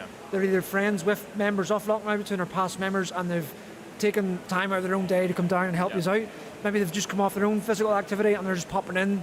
And it's kind of like, you can really see that even when that happened right back in the 1800s, that same sort of spirit is within sort of fresh. Right then. I also think that time, the 1850s, is a time when most of the regiments that we have today, that their predecessors are kind of being formed, that identity is being formed, and I think that the army of then was in a lot of ways quite recognisable to the army of today. A lot of the same kind of values, the same ideas were starting to kind of like come up, I think, at that time, and that kind of like stepping into that role of responsibility and just getting on with it and dealing with it. It's quite inspiring, and it also is a reminder that just because you're injured, it doesn't mean you can't be a hero. It doesn't mean you can't do things that are quite admirable. You can't make a difference, which is very small, but it's quite important, I think, for everyone here to remember. I think also it's just a tie into our history. It's very easy to become disconnected from what you're doing when you're in Lucknow, because you're stuck for ages. You're basically rehabbing. You're losing that momentum of that forward movement that you have when you're on the course where you think, I'm going to become an officer and then I'm going to go on to the field army. I think when you listen back to the kind of history, you remember that's the legacy you're carrying on. Just because you're here doesn't mean you're not still have that responsibility to carry on the legacy of soldiers that have come before you, officers who come before you, and they've conducted themselves in that kind of a way. So I just think it's a very inspiring story, and the fact that it is so forgotten, I think is also quite inspiring. Lucknow is in a way quite forgotten at Sandhurst. It's like you're bringing it back to light. You're holding on to that, and I think that's something that we do very well, not just here, but as in the British Army in regards to tradition and all the rest of it. With like you mentioned, all these different regiments and corps, they all will have their own unique history, and it's keeping that kind of stuff alive, and keeping all the stuff that the veterans have done for us in the past, that we hold up their mantle and what they've, the area they've provided for us. Cool. Thanks very much, Mr. Honey. Thank you. You've really given us a really good insight to your own personal journey and what Lucknow is all about. And I don't want to hold you off any more longer because you get too cold because we're in this weird barn and it's very, very cold up here, so you don't seize up when you get back on the equipment again. But we will see you again Yep. when you're back down the gym floor. And I'm sure it was your father was on. Let me see. See if it's still on. Hey, my brother, where did you know? Yeah, there you go. Yeah, so your father was on. So happy days. Right, thanks very much. Thank you very much. And I'll see you again. On to the skiing. On to the skier you go. Right, so there we go. That was another officer cadet there, Mr. Haney. Another great guy. Exactly was, well, you would have heard it there if you stayed for the whole sort of podcast part. He was in seniors, is where he popped out from, and he will due to go back next term, and then he will indeed commission Easter time.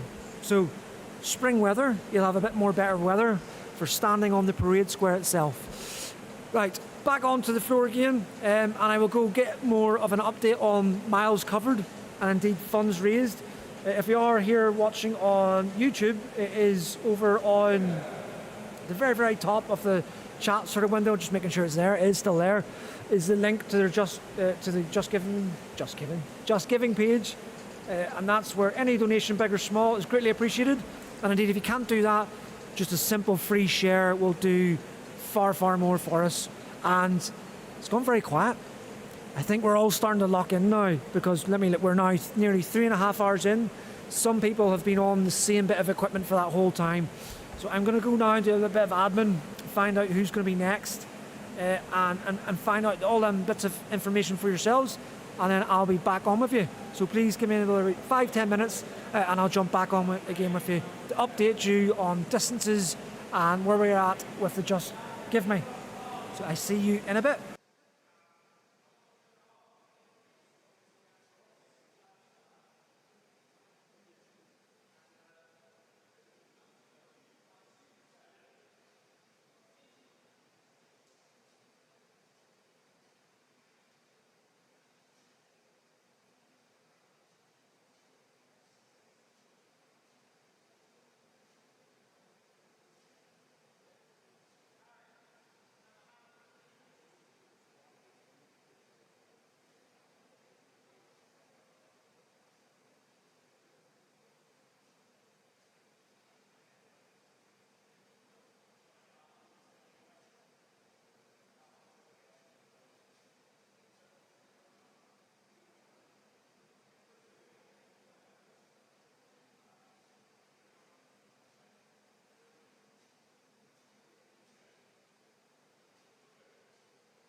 Okay, so people are a bit tired down the floor there. We'll go down in a bit. I'm just going to give them a bit more time just to lock in a little bit more. I've got, is it a Josh there saying for Officer Cadet, read the lock-in. I did pass your message on. She laughed, so she's acknowledged. Don't know if she's now speaking to you on her phone, not sure. But back down on these questions again. So I got someone who's going to, before I start that, we're now sitting at 93%. Let me make sure I'm saying that. Yeah, 93% on their target on Just Giving. So thank you very much for that. So if you're someone who has donated, that is very much appreciated. Don't know if I've got the link, but the link is definitely over on the YouTube page. It's on my Instagram, and indeed everyone else's families and friends have been sending that link out. So if you have someone who has donated, thank you very much for that. We'll get down in a minute and they'll speak to you and they'll also pass on their thanks and gratitude. Right. So you're starting basic training on Sunday. Any last minute advice? Quite clearly you've done everything you've needed to do at this stage because you've got your date, you're arriving there in a couple of days' time. I would say stay cool, calm, collective. It's not a big scary, it will be daunting to go off to the army first time, whether it's go to be an officer or indeed a soldier. But if you've been around this stream now for any point of time and you've heard the officer cadets and stuff, you can see it's not scary. There will be times where you're going to get challenged. You're joining the army, it's going to be challenging. It is a tough job, but you've had the courage to step up and go forward, and that's the thing about service. It's voluntary. No one's forcing you to go. So you've had the courage to step up and get through the process to actually start training. So that's a big thing. So, look at yourself in the mirror and be proud of that. Arrive at whatever training establishment you're going to, because I'm not sure where you're going, and just listen to all the instructors, all the officers, and they will get you to the end. If you're unfortunate and you do get a physical injury, like many of the people do that you see there down on the gym floor, don't worry about it. You've heard about all their stories. They're getting on through it. They're doing this endurance event. They're getting themselves back in. They will get to their ultimate goal of getting to the units that they want to get to. So you will get there. So don't worry about that. But hopefully, touch wood, my table is made of wood, I am touching it. You will get through with no physical injuries and you'll be all good to go, and you'll go through in the normal time that's given to you to get through that training. But enjoy it. If you are slightly worried, that's completely normal because that means you actually care. So that's where anxiety comes from, like them small bits of anxiety. I'm not talking about crippling anxiety, but that kind of like stage fright, that kind of like, ucky feeling in your belly. That's normal because that tells you that you actually want to be there. This is a good thing. And I promise you now, when you arrive, every other individual there arriving on Sunday will also be nervous as well. So you're not the only one. And as soon as you start striking up a few conversations with people throughout your process on Sunday, you will start to feel very comfortable. Your first night may be a little bit weird because you're now suddenly sleeping in somewhere where it's not your house, it's not your family home, or wherever it is you reside. It's not normal to you. Your body will adjust to that, your mentally will adjust to that, and indeed that first week you'll start to meet people who are going through the same process, and you'll be fine and you'll get on with it, and the weeks will start going by and you'll never look back. It'll be good. But I'll be interested to know. I can maybe give you more specific advice if I know where you're going. By saying basic, I can only assume you're going to be a soldier because we only start on term times. So whether you're going to a soldier academy, whether that's up in Catterick or Winchester, I believe, are shutting down, or Purbright, you'll be good to go. Don't worry about it. There'll be lots of other people there in the same boat as yourself. You've got your kit list. I'm sure you've checked it twice. No pun intended there with Christmas coming around the corner. In fact, you're starting basic on Sunday. I've got a couple of weeks to go to Christmas. I'm intrigued just to know where you're going. Because most places shut down over Christmas, so you'll either be starting training for a week and then be going home again for Christmas leave. Oh, here we go. I'm going to Burpee. Okay. I am definitely worried about getting injured. I got delayed 6 months due to knee injury after my first visit to the assessment centre. Okay, Roger. Okay, that's interesting that you're starting on Sunday and Christmas is coming up. Because for yourself, you'll get there and then you'll get all the induction process, and then you'll be going sent home again for Christmas, because every training establishment closes, shuts down for the Christmas period. So yeah, you've got that to come. However, injury-wise, you gotta just put it to the back of your mind. And there is a big mental aspect of having an injury where, even though they'll physically recover physically, they're good to go.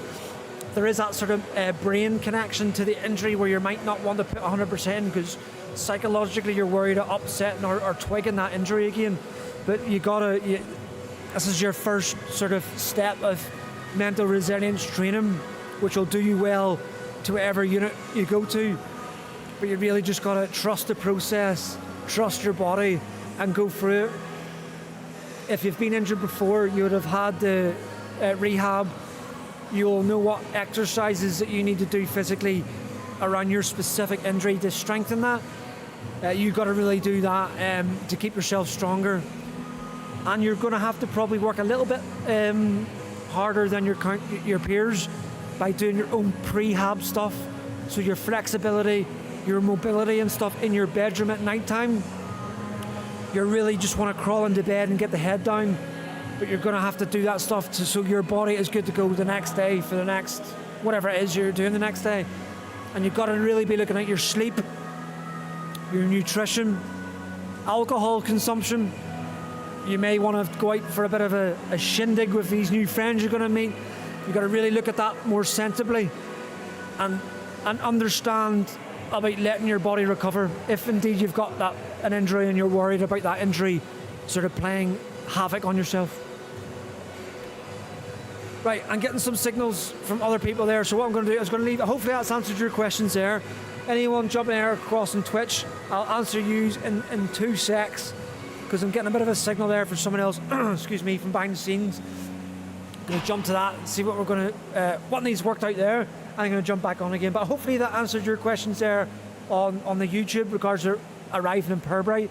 But you've got it, don't worry, you've got it. No, do not worry whatsoever. Right, I'll see you in a minute.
So those of you that are on now, I'm just going to quick reminder that in the next sort of 5 minutes by my watch, we're going to be jumping down and I'll take you through another aspect of it, and we're currently sitting at 1,231 miles covered so far from the team, but we're going to have something else interactive in the next 5 minutes.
I will be back with you very, very soon. We're just getting some other stuff set up behind the scenes, but I indeed will be telling Mr. Hannay that his mother is watching him for more support. I will pass that message on now. So if he looks up to the camera, you'll know he's received your message. But I will be going back down onto the gym floor very soon when we get the mobile camera and stuff set up. But I'll pass that message on now.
And right, so we're behind the scenes there, getting another little bit of a challenge set up within a challenge within a challenge. So currently, as it stands now, we are at 97%. So of their target, so £2,448. So very, very much appreciated for that. I've been pushed now to set up another little bit of a challenge for the able-bodied, which is probably going to come down to some of us. Maybe even me here, I think, I'm being pointed at. So for every donation receiving now, £1 is worth a burpee. So if you're unsure what a burpee is it's a type of physical exercise where you jump down onto the ground, do a bit of a push-up, press up, and then jump back up again. So for every one of them, so £1 equals a burpee. And so we don't get it confused with any of the normal donations. If you do a donation on the page, you don't need to write your name, but if you can write in the description that it's part of the burpee, that's how we know then that that's going to be the thing. So once we start to see them gathering in, we'll get set up and we'll go mobile again down onto the gym floor, and that's where we're going to conduct that for a period of time. So if you are there and you want to torture someone, we're good to go. I'll take on the torture. So if you want to torture a colour sergeant in the British Army, jump across to the GoFundMe now, £1 a burpee. Make sure you put in the description that it's a part of this phase, so we can tell that you are a part of that phase, and we'll get amongst it. So Mr. Hanny, who was here before, this stream will be up afterwards, so it's currently live now, but afterwards it's going to be, it'll live on here. So if you have missed Mr. Hanny's part, he spoke quite in depth of his journey. He talked about the Siege of Lucknow, so all that will be there. I'll cut that up as well and do another separate video after today. He has moved on now, I believe. 2 secs, have a look. Yeah, so I think he may be down over at the NAFI. We've got another team up, but as soon as he comes back, I will let him know that all his family are on board today. He's got lots of support, Mr. Hanny, today. But so that's a little update there. So whether you're over on Twitch or here on YouTube, or wherever it may be, the link for the Just Giving's there. If you donate from now, so £1 equals 1 burpee. Once I start to see them gathering up, then we'll get down onto the gym floor and start banging out the burpees. 1 burpee per £1. If you make sure when you're in the Just Give Me, you don't necessarily have to put your name. If you want to, happy days, but in the description where you can see people sort of giving their own little messages, if you write within that message that it's for the burpee, then we'll get them gathered up. I'll see you in a bit.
1, 2, 1, 2, 1, 2.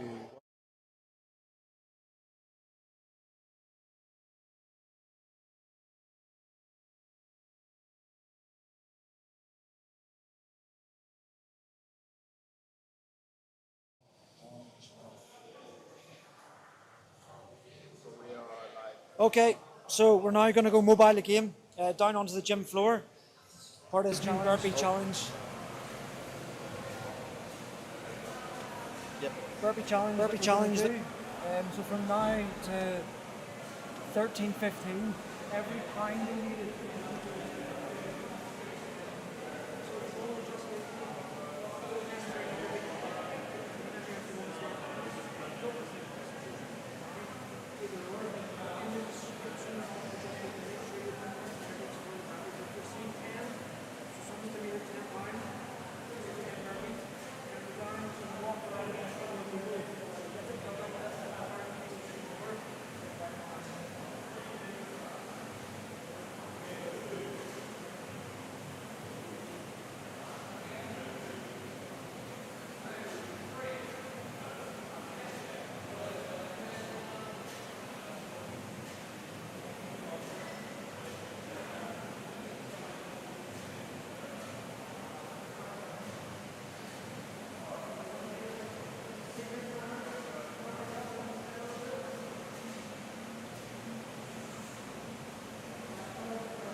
see where I'm going to work out for the sound.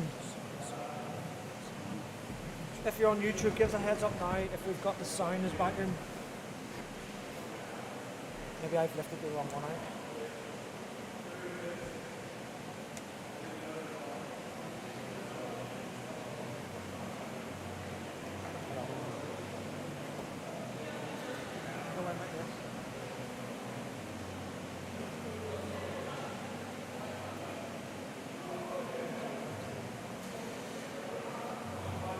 Have we got sound? Anyone watching right now, give us a heads up if we've got some sound.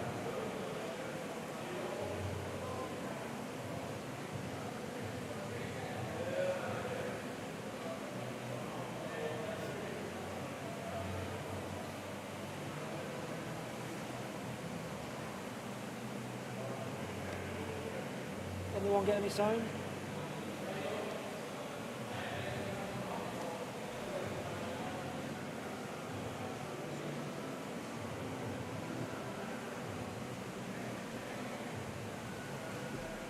Have we got anyone in the chat?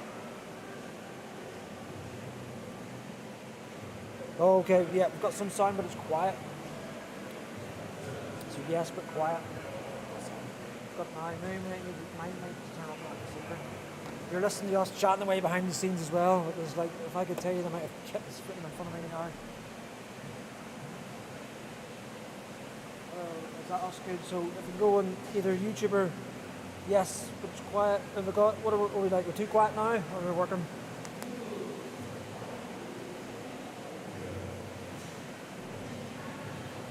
Is this just a tactic for more donations to come in for more burpees? Or are you picking this up now? Yep, sounds works.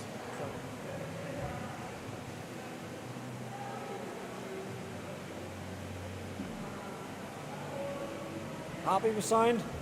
Before we walk down the stairs of doom? Twitch. Audio's back, happy days. Perfect. Right.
about being a bit too.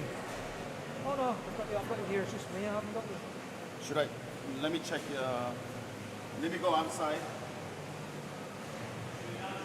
Let me go outside. Then. Yeah. Just to make sure the sound is working. Oh no, we'll flick back to this again.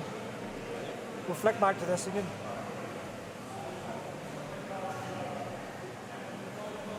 So back to this one. Oh, this one.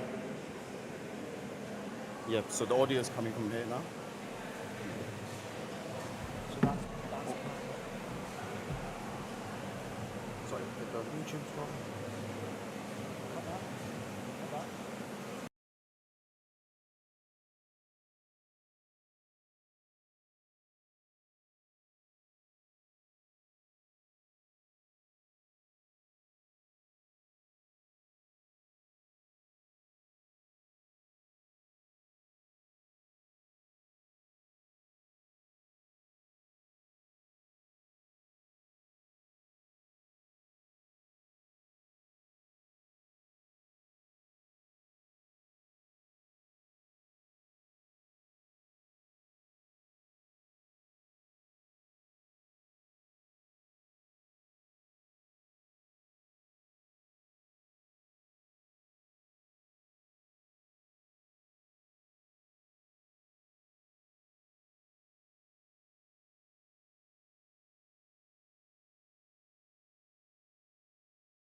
How's it going? Welcome back again. Before I start off this little bit of interview, can we say thanks very much, because we have now reached 100%, so they've hit their target for the funds raised, and we went over that now by £8. So anything that's going through now is greater than the goal that they set themselves. So thank you very much for that. If you have been one of them people who have donated, very, very much appreciated. And once we go back down onto the gym floor, I'm quite sure that they'll also show their appreciation for you. Right, another podcasty style interview.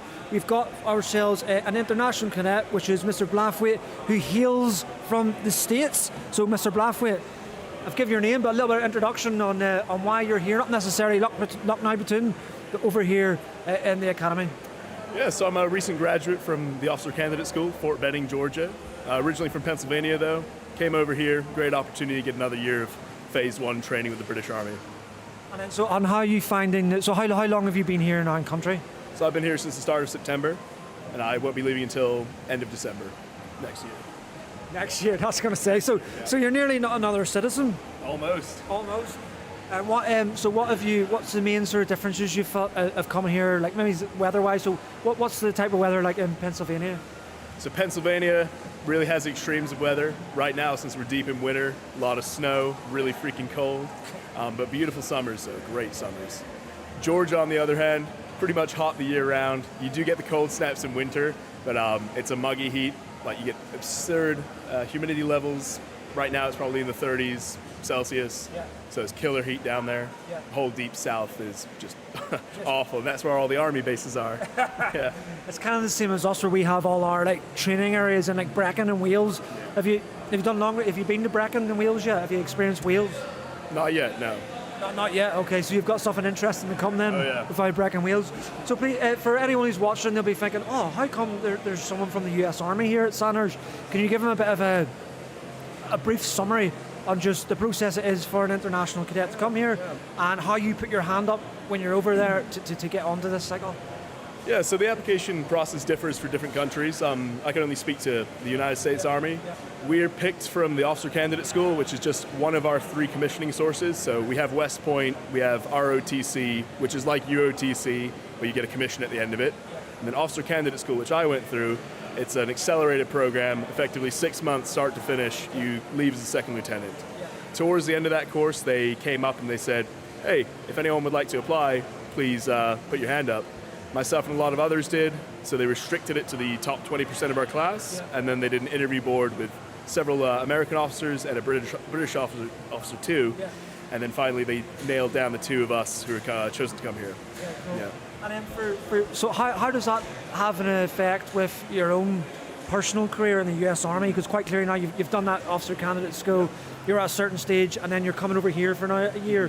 Where does that set you off in a different trajectory, and where you'll move across the US Army? So immediately, short term, it sets me back 1 year group. Okay. So there is a bit of a hit I had to take for that. However, because I'm delaying my Phase 2 training, and I'm doing all this here, I'm going to have a much deeper understanding of tactics and lower level strategy.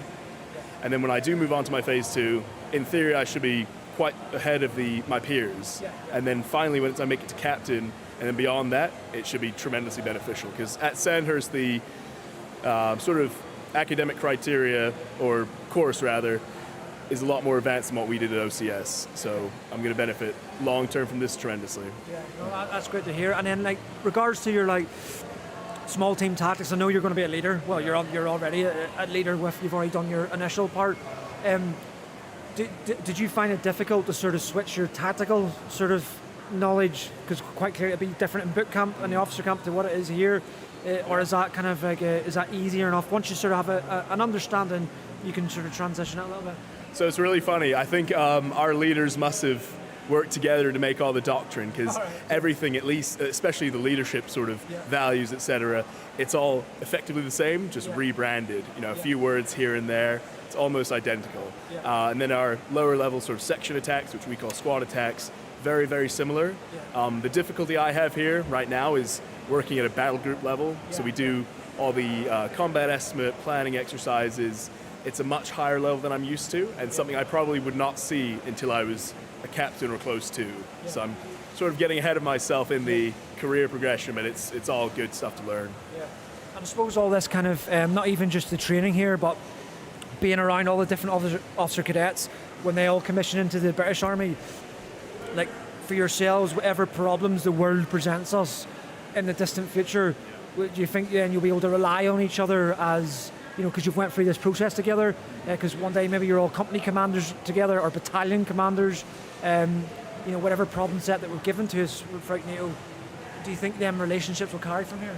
Yeah, I mean, it's a magnificent sort of bond. I wish we sent more Americans because I feel like the brotherhood that gets formed, sort of, it's incredible. I've got lifelong friends already. I've only been here a few months. I just know, you know, we're going to work together cooperatively in the future once we reach higher ranks. But the personal connection that especially Americans and Brits have together, it's unmatched. That's great to know. And so, and how are you physically today on the endurance? What have you done today then? Yeah, so I started out on the rower. I was a rower in high school. Then I jumped onto the ski erg, finally the bike, and I found that the bikes are doing the heavy lifting today. So cranked out 33 kilometers on the bike, pretty easy, whereas I didn't even come close to that on the same amount of time on the ski erg and rower. Yeah, so bikes are doing the heavy lifting today. I think we need to keep those running all day. Yeah. And you're like full standing up with the ski erg, aren't you? Because there's some people who are just sitting. Yeah, so some people will have lower leg injuries. They have to sit on a box, but really just focuses on the arm workout for them. They're still doing great. It's really nice with this platoon. Everyone is making the effort. You know, despite their restrictions, they're giving it 100%. Yeah. No, that's brilliant. Right, I don't want to keep you any longer because I know we just discussed before. Yeah, I've pulled you in to do this little bit of an interview that you're getting your rest and you're refueling and stuff. But thanks very much, Mr. Blathwaite. That's Mr. Blathwaite from the US Army, who's also here in Lucknow Platoon, who's grinding out for the charity itself here in SSAFA. Thanks very much. Thank you. See you again. See you in a bit.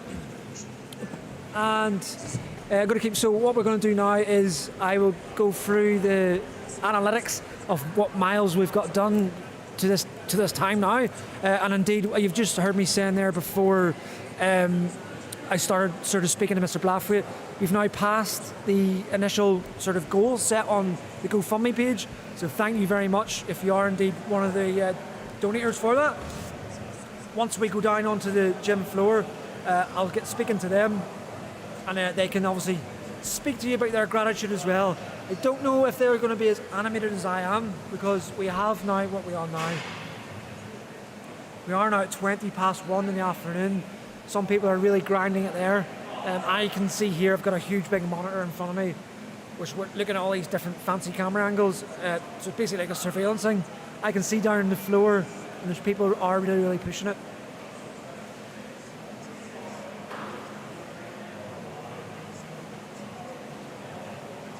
And yes, I will indeed. Let's check my thing. Miss Reid will be doing the press-ups. I'll get her to do them. Obviously, Mr. Twiggs. So his mother and father are watching. That's great. I'm going to let him know that as well. In fact, Mr. Cadet Reid, I can see her off to my flank now. You've been pinged for your press-ups. You are doing 10 press-ups again. So down by the flag, and then they'll see you now anyway. Okay. Right, so what I'll do is I'll let you go, and I'll come back on again when we get a new program set up. I'm going to leave you for the next 5 minutes. Rory, I'm going to just use your first name there. Officer Cadet Reid is about to go down, and there you go. She's now going down to the Lucknow flag to conduct them press-ups. Thank you very much for your donation for them press-ups. You can write back to us on how that form is going to be. Right, I'm just going to jump out now.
But we're just got OCdts Mitchell there. So if you are tracking over on the GoFundMe page, if you do make a donation under your recommendations, you can actually request stuff, and that request then had just gone in for Officer Cadet Mitchell to do 20 Burpees, I think it was. Yes, with a promise of £20 to follow.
Okay, so back again.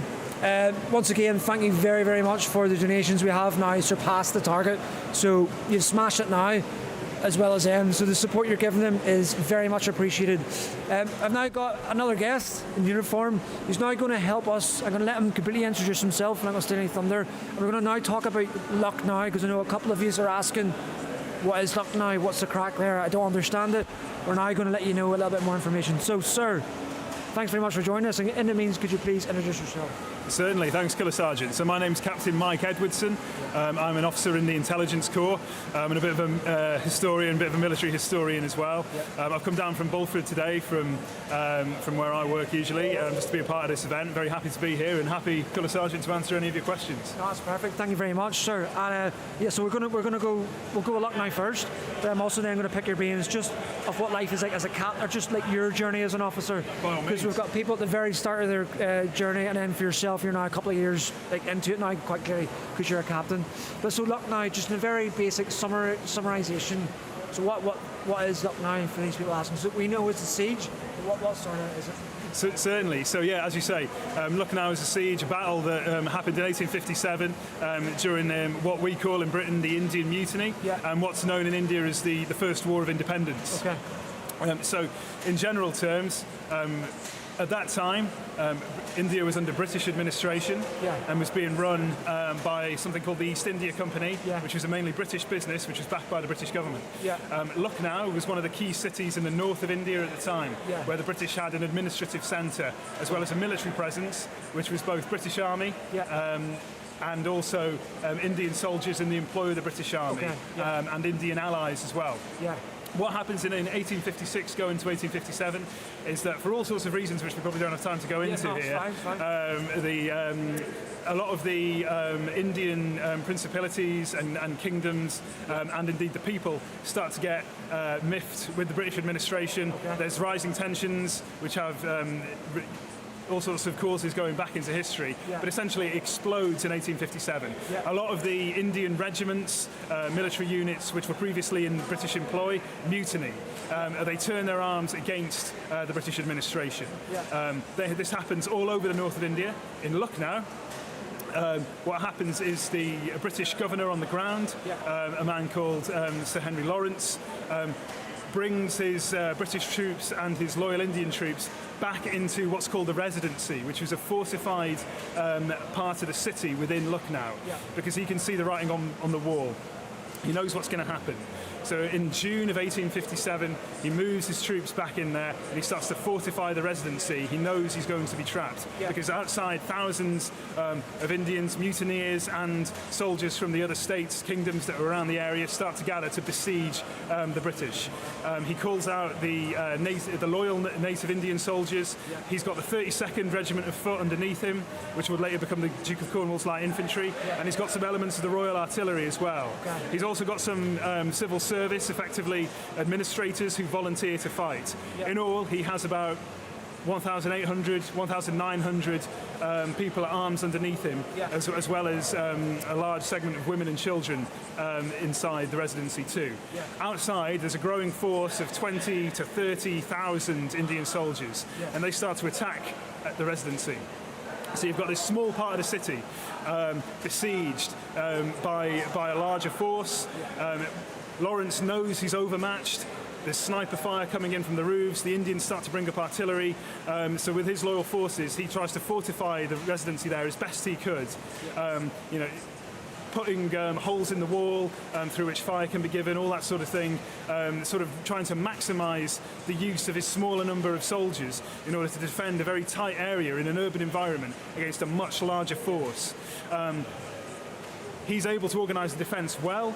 He has professional soldiers underneath him from the 32nd Regiment. They know what they're doing in terms of the principles of defence at the time. They clear areas so that they've got as wide arcs of fire as possible, and they use their artillery to destroy as much as they can a lot of the buildings around the Residency, so that the Indians can't... Creating obstacles and stuff then, Absolutely, and so that the Indians can't get too much overwatch of the Residency as well. Now, it's a tough decision because some of those buildings are sacred temples and other culturally important buildings, and Lawrence is at first resistant to doing that, but ultimately they know they have to, Otherwise, the overwatch and the sort of downward fire the Indians going to be able to bring on the residency is going to be too much. So they organise the defence effectively from the start, do what they need to do to make the most of their smaller numbers. Now, Lawrence is killed early on in June of 1857, in July, sorry, not long after the siege starts. A shell bursts near him when he's in his office. He's wounded in the thigh and he doesn't recover from that injury. Within a couple of days he dies. And so command passes to the commanding officer of the 32nd Regiment of Foot, a man called Colonel John Inglis, who's, unlike Lawrence, he's a professional soldier. So he grips the situation and organises that defence. So now, between July 1857 all the way through to September, this small force of about 1,800 soldiers and civilians in arms is on its own, surrounded and besieged. A relief force is coming eventually. Where's that coming from? So that's coming from Delhi initially, organised by the authorities, the British administration in Delhi, who have got more of a grip on the situation and who know that some of their outposts like Cawnpore and Lucknow are cut off out there. So they do send a small force, but that force has to move through hostile territory. And it can't come straight to Lucknow, it's got to go to a place called Cawnpore first. Lucknow only has limited communications out to that relief force and back to Delhi. So a lot of the time, this garrison in Lucknow, one regiment, some artillerymen, not many people, like I say, they're in the dark. They don't know if they're going to get relieved or not. All that time, they know that their food is running down, their ammunition's running down. So Colonel John Inglis has got to keep control of the situation, ration the food, ration the ammunition, and all of it without knowing how long they might need to last for. So it's an extremely difficult place to exercise command and control and leadership because the pressure's on. And a lot of the men who are fighting in the residency, they've also got their families in there, wives, children. So the thought of defeat is not an option. And what kind of, I know we've mentioned about a small town, but what kind of rough size is, like, where they defend? So is Lucknow quite a big, beefy city, or is it more of a village, or what kind of, like, size? So in terms of the size, Lucknow itself overall is quite a big city. But remember, this isn't the whole city that's being defended. It's just one small part of it called the Residency, which is basically the British administration centre. So Lucknow is a decent-sized city. It's not as big as Delhi at the time, but we're talking about a city that's a regional centre that's home to a few tens of thousands of people, and which has substantial, temples and administrative buildings. But the British force inside, it's just defending one small part of it, which is probably equates to no more than a few square miles, a few buildings inside the city. So it's not just defending the city; it's defending one small portion in a very tight enclosed space. And then, so regardless, so how did they manage with it being a siege? I take it they would have had supplies and stuff in the area they were defending for that to happen, or are we talking? You can nearly enough look at this kind of like medieval times, whenever big armies would have just besieged places until their sort of rations and food and water or disease indeed took them out. What was the sort of key? Did they have that in place? Yeah, they had that in place, and it's an interesting story because they actually had more in place than they thought, more of which later, but it's reasonably well stocked. By this point, we're talking the 1850s, so like you make reference to the medieval times beforehand. It's not quite a medieval siege because by the 1850s, preserved food is becoming more common. So there's tins of food, there's preserved beef, a forerunner to what in the First World War would be called bully beef. That sort of stuff. It's not necessarily great, but it's dried meat, it's protein, and they've got a decent amount of stores of that sort of thing in. As well as stores which have been put aside from the local countryside in terms of more fresh food. As well, so they have got preserved food. It's not great, they do have to ration it, but preserved meats, preserved vegetables, that sort of thing, a decent supply of bread from the stores as well, and as well wells and supplies of water which the besieging force can't poison, can't get access to. So that sort of stuff is in place. It has to be rationed, and that's not necessarily fantastic for the health of the population inside the residency, because as I say, there's lots of small children, etc. But they have enough to last for a few months. But, like I say, they also have more than they think, and this is the really interesting thing. So Sir Henry Lawrence, the initial commander, he put orders a large amount of supplies to be buried underneath the residency before the siege begins. Yes, okay. Before the siege begins. Unfortunately, as I say, he's killed early on, and everyone who knew that the supplies had been buried, unfortunately, is also out of the picture. Either they've run away before they were surrounded, or they've also been killed. So for several months, the garrison is fighting, rationing its supplies, not realising that there are more supplies, significantly more supplies, buried right beneath their feet. Yeah. Those aren't actually discovered until the first relief force turns up in September. So that shows you the importance of relief in place, or passing on orders to different people so everyone knows. Absolutely, absolutely. Like communication always being key. It's amazing that happened, but if you think about the pressures of the situation, the imminent danger that everyone in that residency was in, and therefore the pressure that the leadership feel in order to organise the defences, to organise the rationing of supplies, etc., it's not inconceivable that Lawrence, ultimately didn't pass that on to anyone before he died. But you're right, it does highlight that. You've got to be clear in terms of your communication and your administration, because if you don't know what you've got, then you can't do. Yeah. No, that's great, sir. Thanks very much. And we went right back to the 1800s there. Cast your mind back to whenever you very first entered this place, not specifically this gym, but the academy itself. Yeah. And we've heard from cadets who are down the gym floor on their process where they are now. But for yourself, I know just off camera you've discussed that you sort of died, you had no injuries, so you didn't have to come to Lucknow. Well, I didn't have to be in Lucknow Platoon, but that's not to say I didn't have any injuries. Okay. I certainly did, and I've reflected on this. Yes, okay. Arguably, I should have been in Lucknow Platoon. Okay, yeah. I don't know if anyone wants to hear that story, during my junior term, did exercise long reach. Yeah. With my big 20 kilos Bergen strapped to my back. Yeah. Clearly I didn't know what I was doing because it mustn't have been fitted right. Because during that exercise, 2 days of marching, what have you, across the Brecon Beacons, one of the straps ate into my shoulder to the extent that it killed off some of the nerve connections in there. So I woke up the next morning basically with my scapula in my back, waving all over the place, and an absolute agonising pain in there. I went and saw the doctors, I had some physiotherapy and everything, and at one point it was touch and go whether or not to go to Lucknow. I wish I had, quite frankly, because as I was saying to some of the cadets before, being in Lucknow is a good opportunity from one angle because it gives you the time to work on a lot of skills in slow times, good skills which will be really useful when you get into the field army and other units. But also, I was one of those people that tried to grit my teeth and carry on through the course. But that wasn't necessarily to my advantage. I did have to miss some stuff due to injury. I did end up having to repeat some stuff as well, which if I'd have gone into Lucknow Platoon, it might have been a smoother process. So I completely respect, getting an injury is gutting, and not being able to forge ahead with the course when you want to on your original timeline. Absolutely, that's gutting. But sometimes it has advantages and it can be for the best. No, that's great to know, and I'm sure that whenever you're around speaking to the guys on the floor, that they'll be appreciative of it, especially hearing from someone who's now within the army itself. Thanks very much. I've just got a message there of we're closing in on a certain distance, so we're going to set up the mobile camera to go down the shop floor to sort of watch their final sort of push.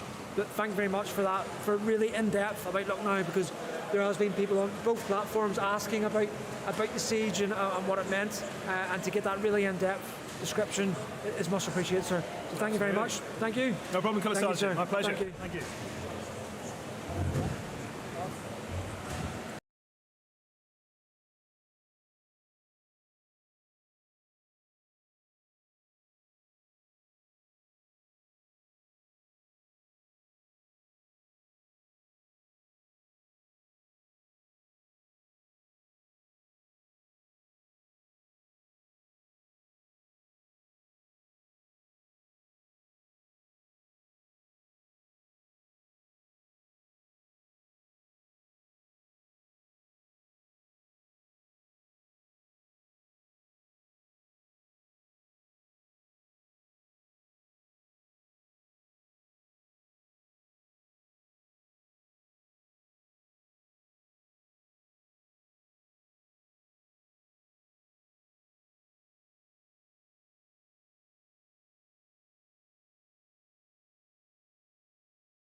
Two, 1, 2, 1, 2, 1, 2. Oh, that's not working, is it? Just wait.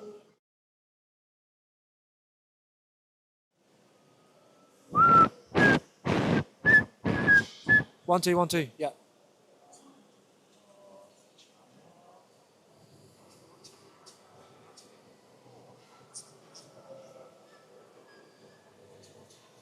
So I have this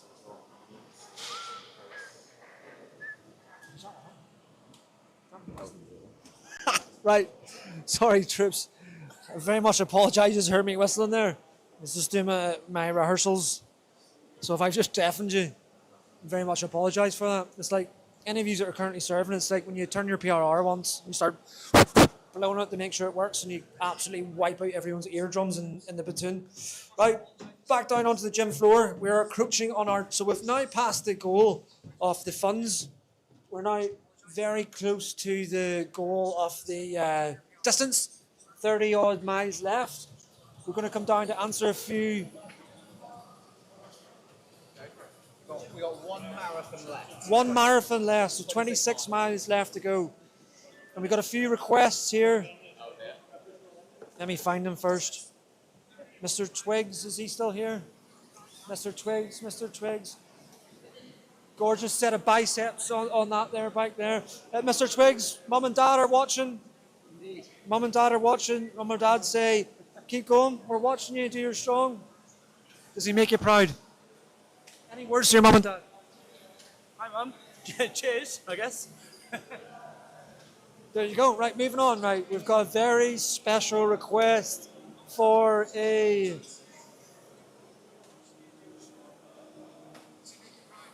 Fletch.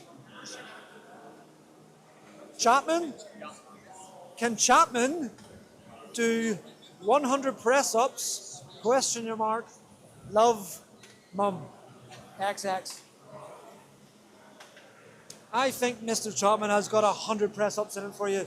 So if you want to come, or do you have to track coming off that? 5 minutes left. Okay, we've got 5 minutes because they're all tracked. They're very rigid with their timings, and very sort of how it's being recorded. Give me a wink whenever you're finished, and we'll do 100 press-ups. Right? Who else we got here?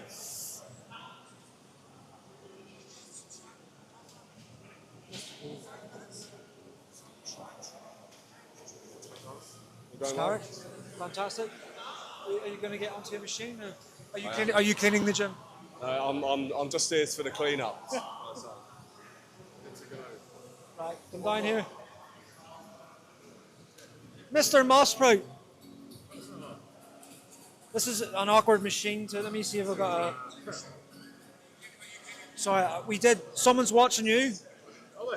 Well, there's many people watching you, but who was watching? Let me find where they were. While I find the name who give you the shout out, how is it going for you now? Yeah, no, it's going pretty good. I think we've broken the back of the distance that we're looking to achieve today. So the 1,857 miles, we're really, really close. We've got about a marathon left to go. I'm still feeling pretty good, yeah. And you've not just injured yourself, but you've come back from an operation. Just talk us through your injury, a very basic summary of your injury. Yeah, the basic summary is I tore a ligament in my ankle 3 weeks ago. I had some surgery to fix that and sort of make it a bit tighter. So when I've done recovering, I'll be good to go back fighting fit. And how? Distance? Oh, so there we go. Just news fresh in there from Mr. Northcote. We've now hit the target. So the distance is now complete and the goal is complete on GoFundMe. So thank you very much for that. Clearly we're now 2 hours ahead of time. We're going to keep it going. So if you do have any more friends or family who want to get in that GoFundMe, get amongst it. If you do, there's a few people here who are going to do an extra burpee for every £1 that you sort of donate for that. Where were we, Mr. Marsh? Yeah, so how are you getting on after your operation? After operation, yeah, the healing's going very well. Obviously, we're still early days. Gone -1 crutch. Hopefully by New Year I'll be walking properly again, and then we'll move on to loading it and a bit of plyometrics, and we're good to go.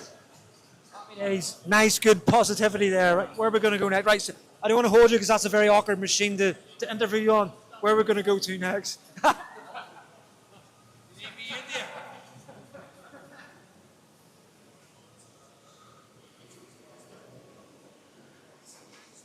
Mr. Highland, Hello, Carlos. how are you getting on? I am good. I have just gone into my 7th hour. 7th hour? Did 5 on the rower, just finished 1 on the bike, about starting the second one. Okay. Round out the rower session at the end. I'm hanging. And what have you got a specific tactic that you're going through now? Is in to get through this? Are you splitting it down at distances or time or what way? What's your tactic? I'm just looking around at all the people around me who are working really hard. I don't want to be Jack and let them down, so I'm pushing myself through. Okay. So you're just staying, mag on, stay on? Yep. Happy days. Good drills. So how's the legs feeling? I'm going to look down my phone because I did have a mention for you. I just can't flip and find it now. But how are your legs? Tight, sore, but nothing they haven't been before. And what's your refuel plan look like? Bananas, Lucozade, gels, electrolytes. Let's have a little look at his refuel plan here. Let's have a little look at the refuel. So right down here we've got what's that? I don't know, that's from Miss Cochran. So Miss Cochran, so we've got some painkillers here. We've got 2 bananas, a whole box of Cis Energy. Is that just for you, is it? No one's asked for one, but... And some Lucozade. Right, good drills. Right, Mr. Highland, I can heal the body weight, the body heat coming off you, so I'm going to leave you to it. Yeah. And I can hear your breath starting to go out of pattern because I'm interviewing you. Right, Miss Reid? There's lots of people talking about you here. So, how are you feeling today? My arms are tired, Colour Sergeant. Your arms are tight, but you're on a bicycle. I've been doing lots of push-ups, Colour Sergeant. Push-ups. So that's not don't flip me. Our people do. That's not a sort of heads up for anyone who's linked in with Miss Reid to start donating now for extra push-ups. But how long have you been on the bike for? 14 minutes for this shift, but I've sort of lost count. I rest until I get bored and then back on and good to go. And who's beasting you for the press-ups? Because I'm only looking at usernames. Are they family, friends? Mates from uni. Mates. And family. And family? Yeah. So family and friends? Yes. Love through punishment? Something like that. Right. Not going to keep you.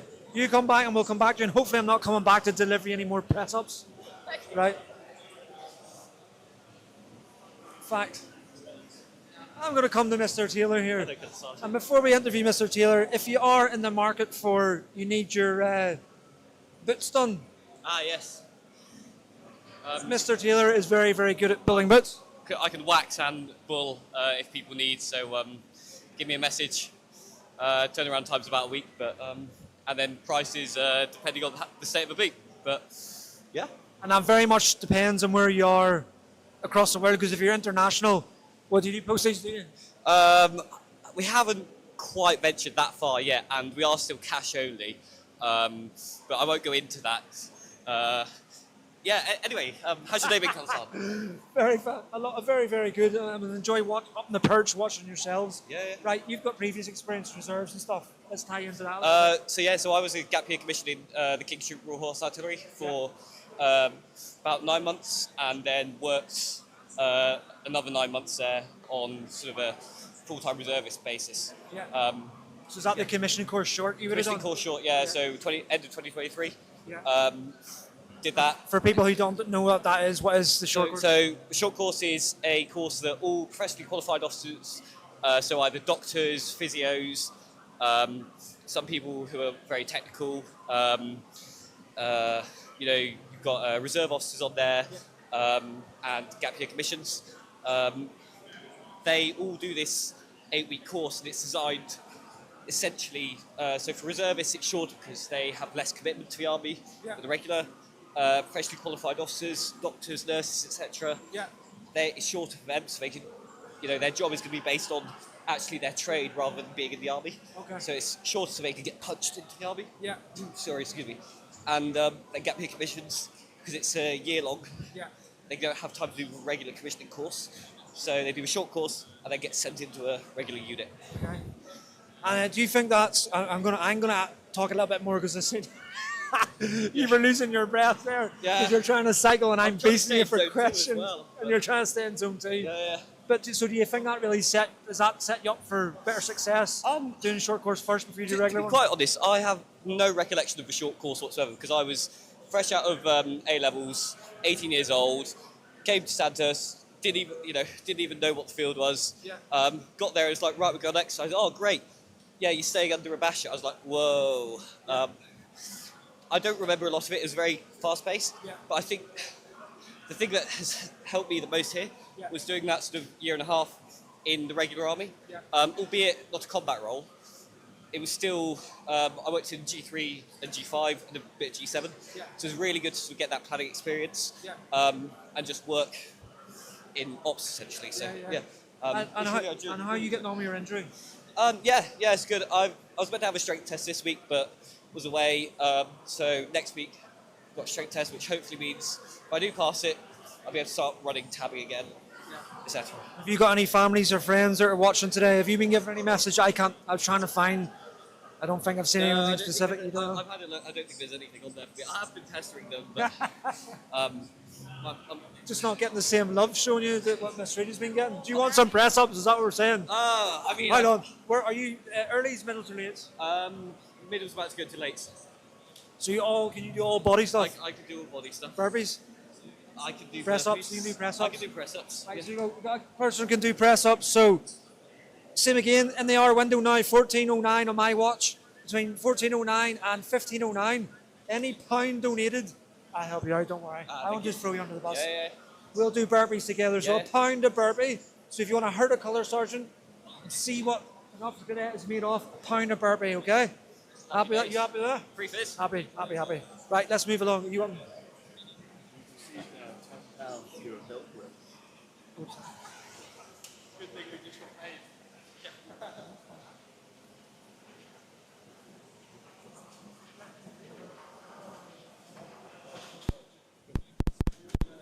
Right, and then Mr. Lee. And then back on to Mr. Lee. Make sure I've still got you because we're getting closer away from that Wi-Fi. How are you going? Because you're on the saddle all day.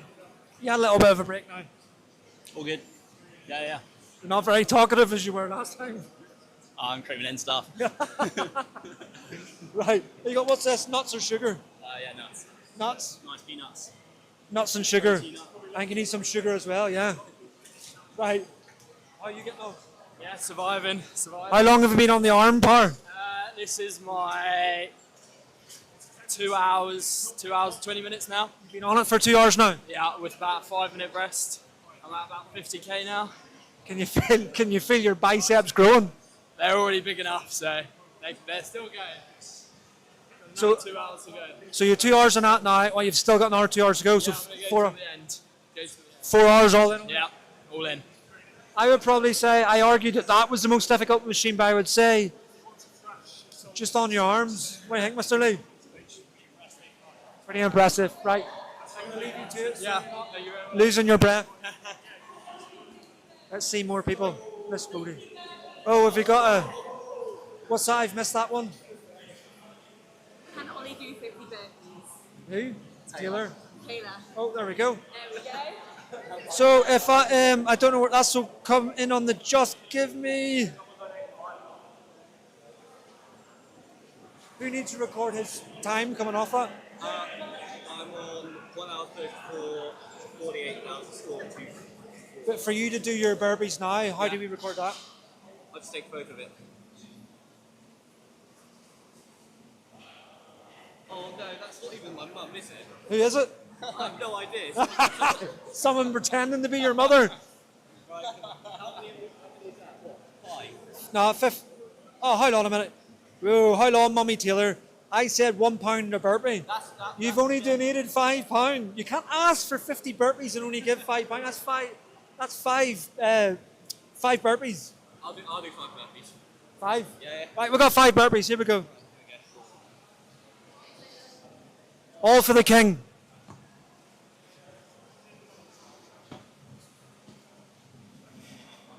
Impeccable form. Look at that spring. Do an extra one. 3. There, you had an extra one. So you asked for 50, you got 6. Next time, 50 quid. Remember, £1 for a burpee.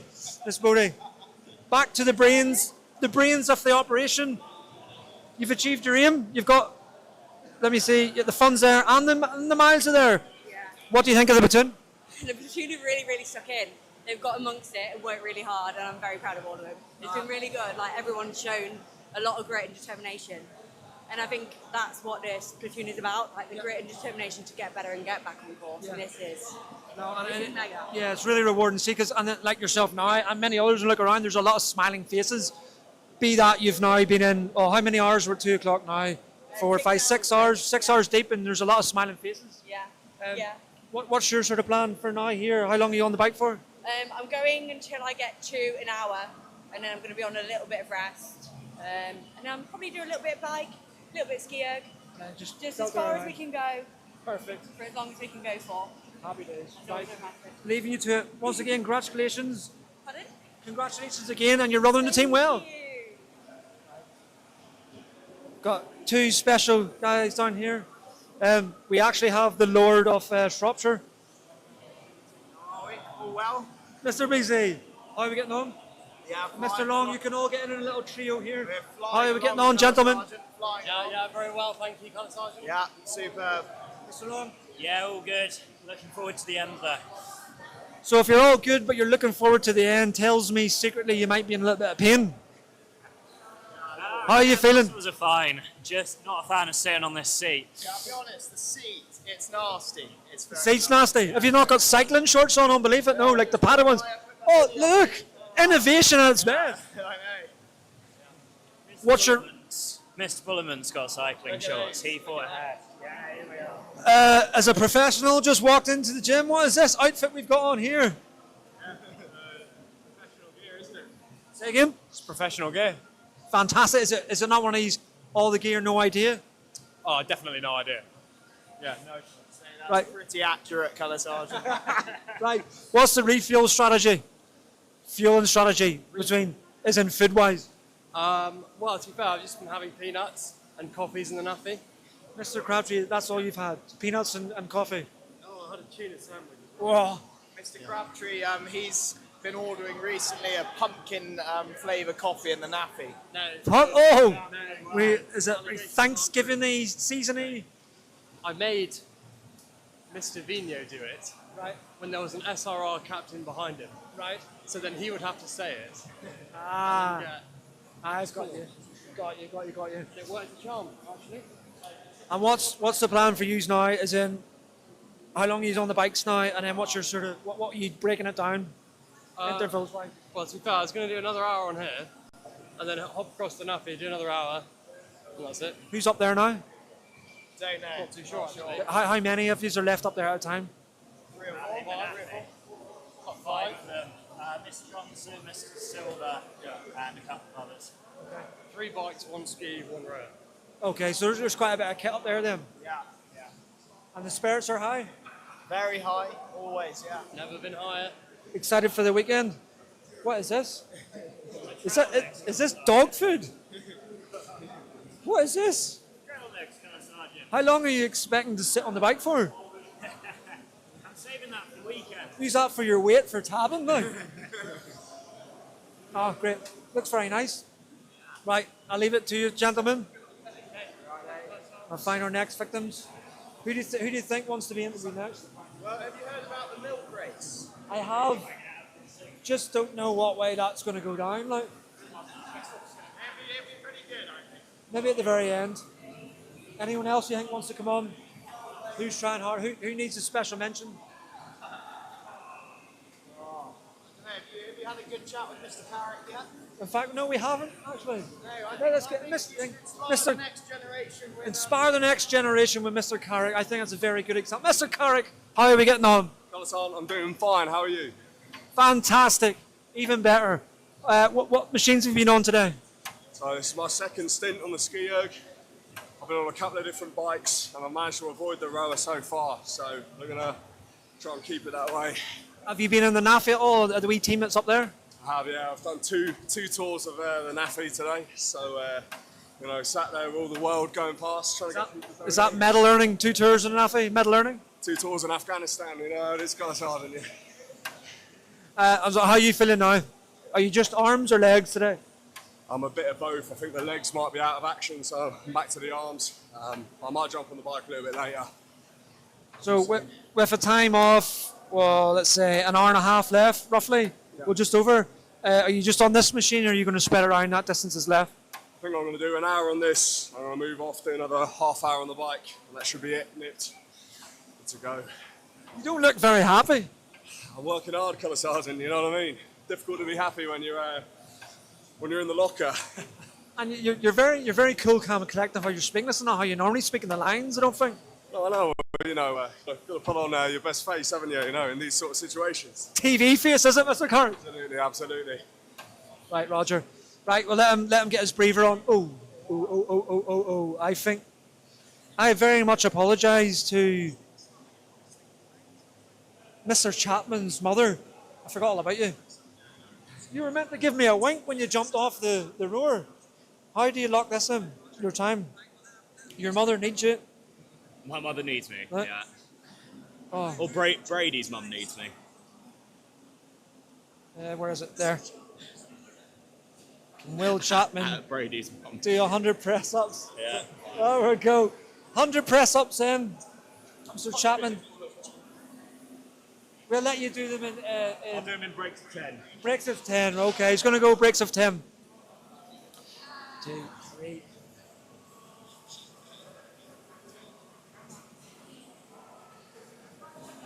Look at that beautiful form there. So that's 10 done for you. How many were you asking for? Oh, 100. It was 100. How would you? We're going to serve him up to you in breaks of 10 because he has to get this bike. So he's done 10. If I forget, you remember, you've got 90 left. So I don't know if anyone wants to adopt Mr. Crabtree, regardless of family member, friends. If you do want to provide Mr.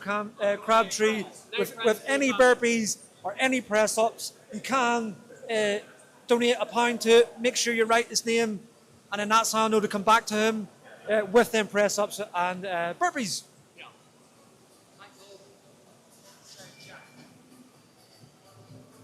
Miss Sharman, what are you managing right now?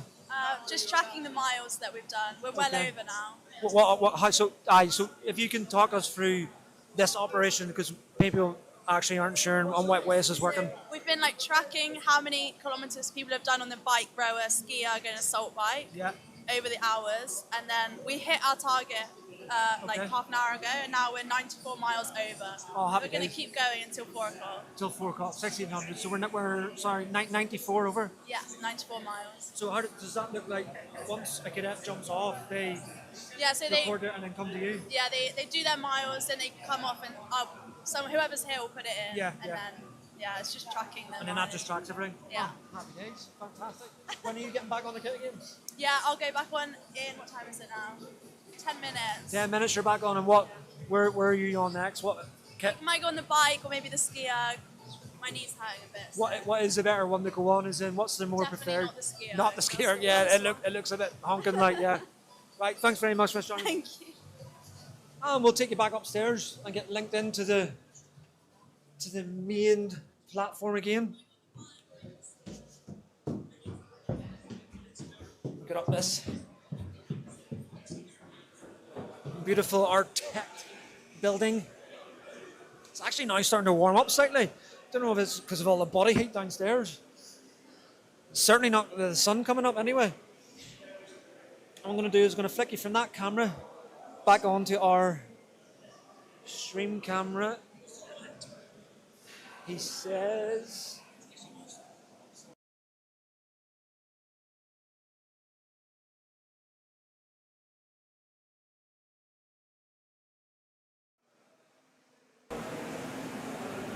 And we are...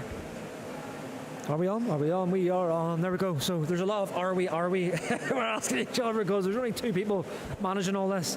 So there we go. A lot of people in really good spirits there. And it really does help for all you that are jumping into the chat. Specifically if you're a family member or a friend of someone down there in the gym floor. It is, you can see when they they hear me coming to them and actually reading out your comment, it gives them a bit more of a boost. I suppose, speaking from experience from being in the military, it's a tough old gig, but whenever you have this the support of your sort of family members and stuff, it just G's you on a bit, like, because service life is very important. But when you've got all that support and stuff behind you, it puts the wind in your sails, your pun intended. But it was really great for your comments there. I'm just reading through a few of them to make sure I didn't miss any as we were walking down. So yes, Mr. Chapman, I know he only banged out 10 press-ups. He's got another 90. He knows he's got another 90. He's just locked into a certain time on these bikes. So they've got a certain window to achieve their distances before they get a little bit of rest. So I think that's why he's very locked into that. And I apologise for some of you who are calling either whoever you're connected to down the gym floor by their first names.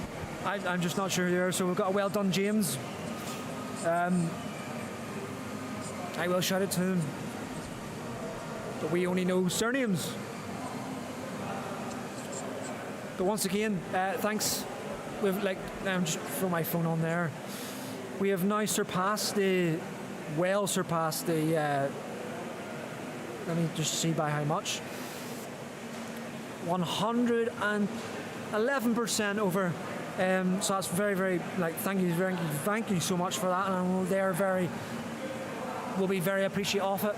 The mass will be once they eventually get to 1600 and stop. But Miss Body there, who's the officer cadet, who's sort of the brains of putting it all together. You can see a big smile on her face when we went down to speak to her, so quite clearly she's very happy with it. And what she did mention, which is, we keep talking about this throughout the whole of this stream, and it is no cliche and it is not like a lie. You can quite clearly see the teamwork that's happening right down there on the gym floor, and they are genuinely, they're quite a strong bond between them all.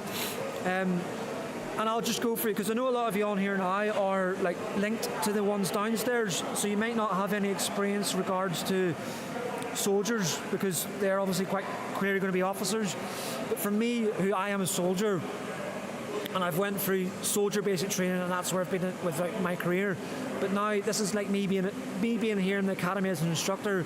I'm like a fly on the wall, because us as soldiers, when we're in the field army, especially when you're a young soldier, you have this sort of stigma around the boss, the officer who comes into your platoon or your troop, and it's like a bit of banter where they'll always get lost and the boss is here, and all the rest of it, and there's a bit of banter there, but you don't necessarily know the amount of work and stuff they've had to go through to get to your platoon or troop. And being here as an instructor is actually, and I've watched them go through the course, and I've heard all their stories about what they've had to do to actually get to the front door of the academy. It really gives you a new sense of belief and sort of inspiration for, and appreciation, for the British Army officer. Because until you've actually been here in the academy and you see what they have to do, it's crazy. And we had the captain on who was talking about the Siege of Lucknow, and he alluded to the time where he was on an exercise called Fit Me. Long reach. My mind's going. Exercise long reach. So that is a 70-kilometre march across the Black Mountains in Wales. You've got no directing staff, so none of me or my peer group with you. You and your section, which is probably about 8 officer cadets, maybe a little bit more, slightly less, in around that number. And you're navigating across the Black Mountains with just a map and a compass in the adverse weather that Wales gives you. And you've only been in training for the army for 8 weeks. So I think it's in week 8 of junior term. That's a huge ask. And for any soldiers that may be watching this, if you all cast your minds back to whenever or indeed if you are in basic training right now, and someone did comment earlier on saying they were about to start basic training Sunday, imagine you doing that 8 weeks after being within basic training, and that's what they do. They plan their route meticulously. They're given the checkpoints where they need to get to, so they plan their route, and then they will have to back brief their staff on the route, all the sort of height, the weather, go into detail, and that's on a PowerPoint, a really detailed back brief.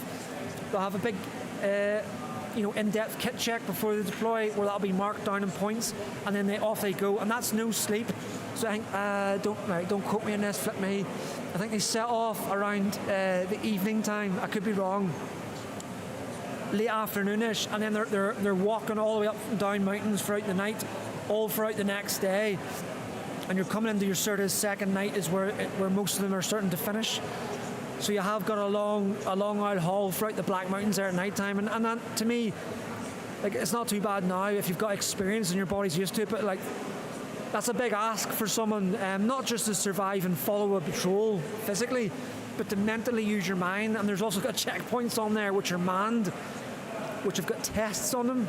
So whether that's command tasks, or whether it's a behaviours task where you'll have professors are aligned to the academy here will be there, and they'll be giving them really insightful problems to solve, which may seem a bit easy to solve when you're sitting like I am, nice and fresh, and you've had a coffee, but when you've had like a 30-40 kg Bergen on your back and you've been awake all night, your mind starts to do different things. So it's a big ask for them. So it's a big, massive appreciation, a newfound appreciation for officers, and I do believe they go through a lot here. So that's a James Hansen. So yes, I will speak to Hansen when I get back down again in a minute. In fact, what was the shout out? So instead of me trying to shut down, I know I'm in the army, but I can't shut words down. Shout down your username. You don't have to give me your name, but are you, family member, friend? And I'll shut it down to him. We've got our request. 50 quid if the whole platoon can sing "Take Me Home" company roads whilst exercising. That is a good ask. Okay. Are we going through the whole song? Are we going for a verse or the chorus? I think we can achieve that. I think we could achieve that. We've got music playing downstairs. I think I could turn that down, and we could definitely get that organised. Just give me 2 secs, Keith, and I will go down after workout. If this was Mr. Hansen's, who this person is, connect to Mr. Hansen, we'll go pass that message on. But once I go down there, I will get that set up for you. So in fact, what I'll do now is I'll jump down. We'll not bring that camera down. I'll just leave you with the view that you can see behind me here off the gym floor, and you can see them cracking on. And I will get down and see what way we can organise that, and I don't think that'll be a problem. So I'm going to leave you now.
camera on, yeah.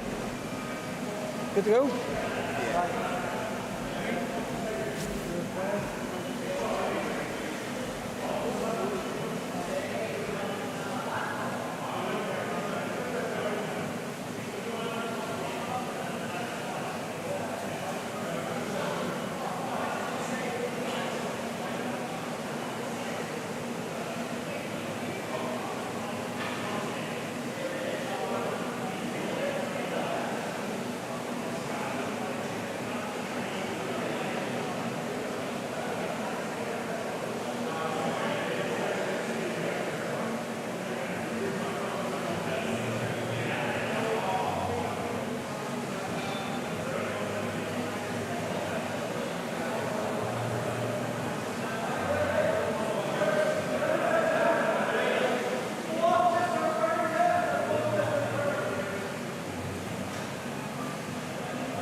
Right. Let's get us set up again.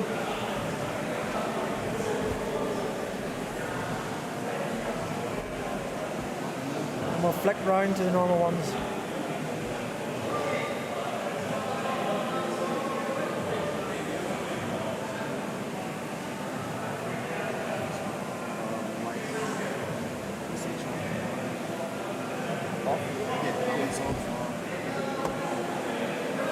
Whoa, I'm dead.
I've got you, Roberts. I've got you covered. We're just now sorting out this slight sort of jig around here to make sure we're all covered. Right, so that's on. There we go. Now we're on. All right, so I've got you covered. So you're under 16. Good. You wanting to go AFC Harrogate is your aspirations. Also good. With you being the age you are now, you're gonna not worry about doing any kind of majorly crazy, superhuman kind of like crazy ass training regime, because your body's still developing, coming up to that age of 16. You've got to be active. So right now, if you look down, have we got you? Yeah, so what you see down behind me there is, all that kind of stuff is just being active. That will indeed help you get to where you need to be. Another key part of it is, I know none of them are doing it right now because it's not part of the event, but in behind them there, especially the people there on the left-hand side, you can see all the barbells and all that kind of stuff behind them. You want to be looking at stuff like that is functional strength as well, because all the bits and pieces that they're doing now with the cardiovascular stuff, if you've got a good decent core and all-round sort of strength, we're not talking like Arnold Schwarzenegger here, just being able to sort of maneuver your own sort of body weight comfortably, you're not going to be susceptible to injury, and you're going to be able to do the running and the cycling and all that kind of business a lot more efficiently. So we're not talking throwing big, huge, heavy dumbbells or crazy weights around here. You can just start nice and slow and make your way up. Compound movements then, your squats, bench press. If you don't want to go into a gym, if you're not confident enough to go into a gym yet and you want to be using your body weight, press-ups. Press-ups are just as good. And once you get really good and proficient at press-ups, then you can start to advance into into the area of gyms, or if you have one in the garage, a barbell for bench press and all the rest of it. So it's just on all them compound moves, like squats, bench press, military press, so shoulder press above your heads, because all them kind of exercises will use a lot of different muscles within your body, which will then help you functionally. Right, I'm just looking at your comments. I think you're beating yourself up a little bit about here, but if you do think that just watch your diet then. And I'm not even saying to you to go and follow some crazy like fad diet.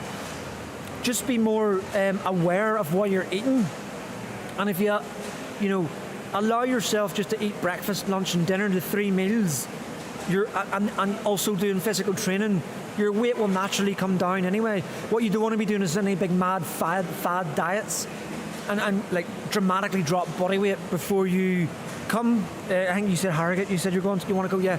So before you start them processes, because then your body's going to be in a bit of a shock. And you don't really want your body to be in a bit of a shock prior to starting any form of basic military training. You want it to be in a sort of like a decent state of, it kind of knows what to roughly expect. You will be, the shock will come into it. If you're not used to military training, there will be an element of shock. It doesn't matter how much you train, because of sleep, losing sleep and all that kind of stuff. So you're never going to be in a position where you go, right, as physically I am as perfect as I can be, because what you don't want to be doing is training really hard and getting up to like here and then starting military training, because you're starting to peak, and then that's when you're more susceptible to like your overuse injuries and all that kind of stuff. So you just want to have a good basic active, be basically active. I say that a lot now because if we just look at society over us here in the West, we're just a lot less active as what we used to be years ago. So it's just bringing that back into yourself prior to stepping up to military training, and then you'll be good to go, because the physical training in the establishments are structured in a way to get you from here up to where you need to be whenever to put you into the field army. So when I say field army, that is outside of the training establishments. And I say that with the most importance, because if you either come here or to any of the other establishments, just because you get to the end and you have your pass-off parade, like, that's not the end. That's just the flipping start, do you know what I mean, of a very long, rewarding career. So, you will then step it up to another level of fitness whenever you get into the field army itself. Okay, good. So you're in the cadets at the moment. I've been in 4 camps now, and I love going on camp, but it's still hard. Good. Right, I'm not saying good because it's hard, but it's good that you're in the cadets, because that's something that I was going to maybe try and mention to you, because it's a good little way there of, it's not the army, we get it, it's just cadets, but it's a way of, you know, I'd rather see young people, you know, in the cadets than hanging out on street corners, getting up to mischief. Do you know what I mean? It's not the army, I get it, but you will learn really good life skills within the cadets, and you'll get to meet new people, new other people who've maybe got the same motivations as yourself. And where you're saying it's hard, that's also good, because if it's hard, it means it's having an effect on you. And what you got to do is just keep up with the consistency, keep turning up, and where it feels hard now, you know, 2, 3, 4 months down the line, where you think is hard now will not be as hard. But unfortunately, I'm going to tell you, it's never easy. So just because something is hard at a certain stage, once you do it for a little while longer and you build up that consistency, where you were previously may not be hard anymore, but you've now unlocked a new level of hardness. There's always something hard. And that's especially when you see there down the gym floor behind me, everyone getting amongst this exercise. You all have loads of different stages of people of their physical fitness. So there's never one person where you're at a stage, and once you get to a stage, that's it. You know, put your head back, you've achieved it. That's not the case. Specifically here in the army, you're always in a state of development. So it's always, once you reach that goal, achieve that goal, you're on to the next one. So you're never ever really in a comfort zone for too long. There may be people across the army who do find a comfort zone, and then they'll place themselves into that comfort zone and just remain in there.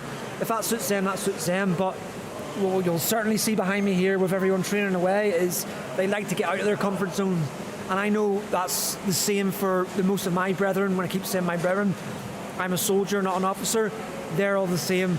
When you get to that stage of comfortableness, they like to find out, right, what's the next sort of stage where I can push myself into being not comfortable. Right, I'll move this back around again. Doing it hickory pickory pokery here. So yeah, so you will again find a new level of uncomfortableness, and you're always in a state of development.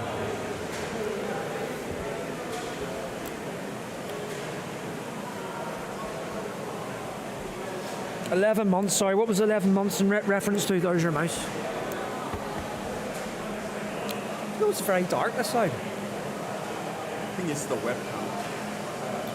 Yeah.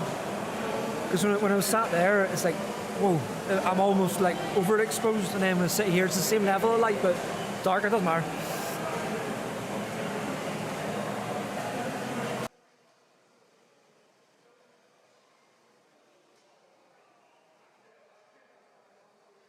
No dramas. Yeah, so if you've been in there, you know, you're coming up to next month, you'll be in the cadets a year. So keep at it. Did you refer to me? You're under 16, okay. So whenever you're getting up to the stage, I'm telling you now, if you're wanting to go to Harrogate, you're in the best place. Cadets is the best place to get you ready for that. It'll give you everything you need to do to get to the start line. Because don't forget, there's people out there who are going to join the army who've never been anywhere near the cadets whatsoever. So once they put their uniform on in Harrogate, that will have been the very first time they've seen all that kind of stuff. So I know it seems very small, but just you knowing how the uniform feels on your body, what way to iron it, all them little things are just little tiny mental barriers that you don't need to struggle with arriving at Harrogate.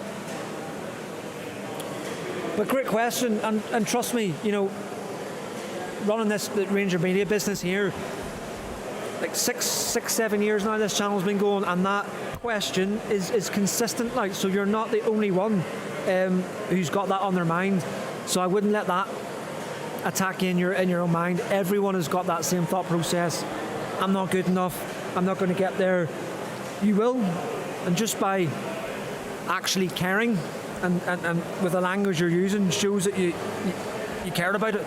So which tells me then you'll do what you need to do to get in. So you'll get it. Don't worry about it. Okay, now flick it on here just as I'm looking down. We're now sitting at 114% over.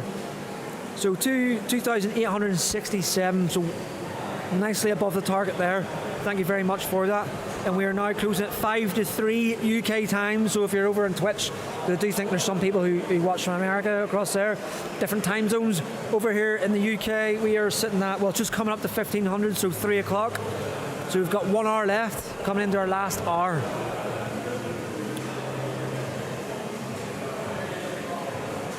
I've just jumped across to the GoFundMe, and I've just seen Mitchell family have donated £50 for that Take Me Home Country Roads. Yes, I can't wait to actually. So what this stream will actually, and I'll be able to rewatch parts of it later on tonight. I want to watch that back myself to see that it felt really, really nice and loud and in sync in the gym that we were in. So I'm glad that you got something from that and you enjoyed that little sing along.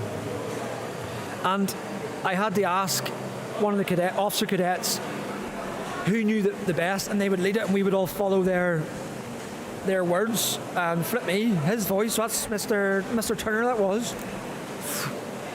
He was hiding that voice because it was a very nice singing voice. Not that I'm a professional singer and I know what good singing voice is, but it definitely sounded light years ahead of mine. Should I tell my instructors I was in the cadets? You can tell them if you want. I think naturally they'll know. Now I speak, why I'm saying this is why I'm saying this is whenever I was an instructor in the Infantry Training Centre Catering in 2013, I was aligned to a company called Anzio Company. And what Anzio Company did was it took soldiers coming from Harrogate, so they'd done their whole course in Harrogate, and then those that were choosing to go to the infantry obviously then go up to Catterick to do their infantry specific training. At the time then it was like 12 weeks, I want to say off the top of my head. So I was part of the training team that was aligned to taking Harrogate troops through their infantry training. You could tell who's had experience before. You know, some people might just get the skills and drills that we'll teach, some people might just get a little bit quicker. And then that just leads us to ask the question, have you got an experience with cadets and all that kind of stuff? And then that's where we find that out. But you do not need to stick your hand up to a platoon and go, oh hey everyone, I've been in the cadets, and make that aware to everyone. So you don't need to worry about that whatsoever. But if you do want to tell anyone, tell them. You know, like, I don't say this in a bad way, but no one cares. And when I say no one cares, I mean, you're not going to hold it against you. Do you know what I mean? And if anything, if you understand stuff more, or you're getting a grip of stuff quicker than other members of your section or your platoon, they're like the two teams you'll call it when you're in training. You'll be able to assist the people who are, struggling slightly if you're catching it. And that's similar to what all the troops. The officer cadets down the gym floor there, some of them have been soldiers before, so they went into the army as a soldier and realised, you know what, I want to give Sandhurst a shot and go become an officer. They fit all the criteria and they're within the right age bracket, so they'll go away, they'll do an assessment and go, yeah, green light, you can go to Sandhurst. So on the last course I was instructing on, and they commissioned at August time, there was an officer cadet in there he's away to the RGR, so the Royal Military Rifles. He was very, very good, and he was a lance corporal in the infantry. So he had experience there, and he really helped out other members of his platoon who, being in Sandhurst was their very first exposure to the whole military beast, whereas quite clearly he'd been in his unit before as a lance corporal. So it's up, like, the army is a team sport, and if you've got experiences elsewhere and you're getting things a little bit better than other people, it's up to you to pass any experiences on, help people, and you just have to go about it the proper way. Don't go about it like a know-it-all, but just be very humble with what experience you have and pass that on. 2013, that's when you were born. I know, stop making me feel as old as I am, Roberts. I actually joined the army in August 2006, and I was off to Afghanistan in March 2008 for my very first Afghan tour. So that shows you the age difference there.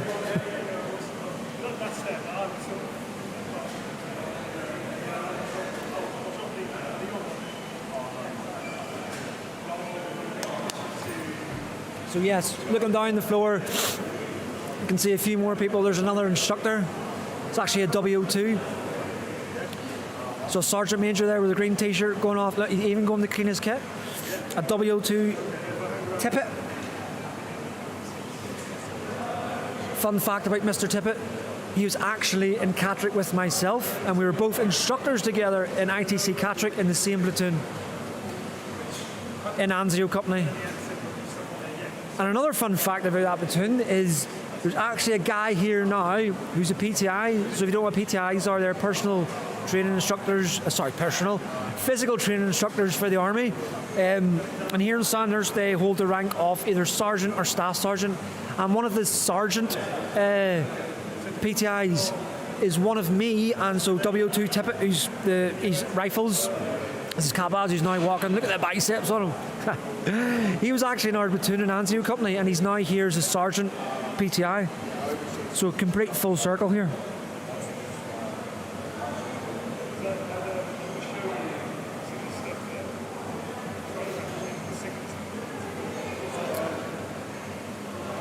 And I know, apologise to the press-ups that were given to Mr. Chapman.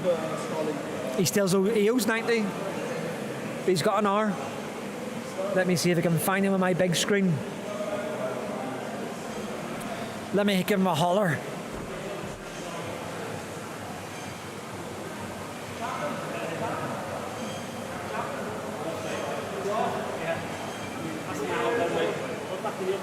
I was commenting on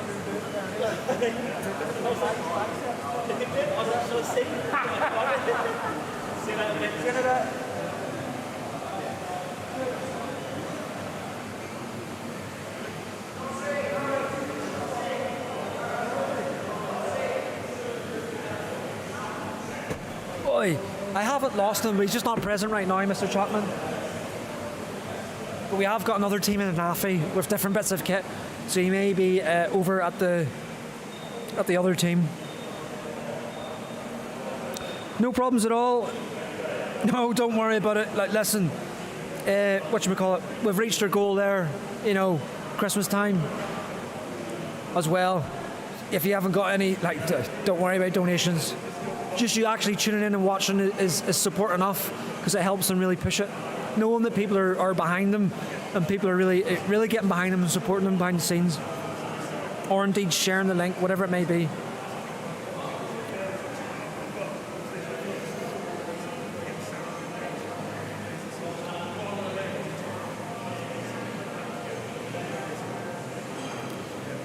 We've got some members down there really pushing it now. We've got a few guests as well. We did have a few from senior term who joined us at the start of the event.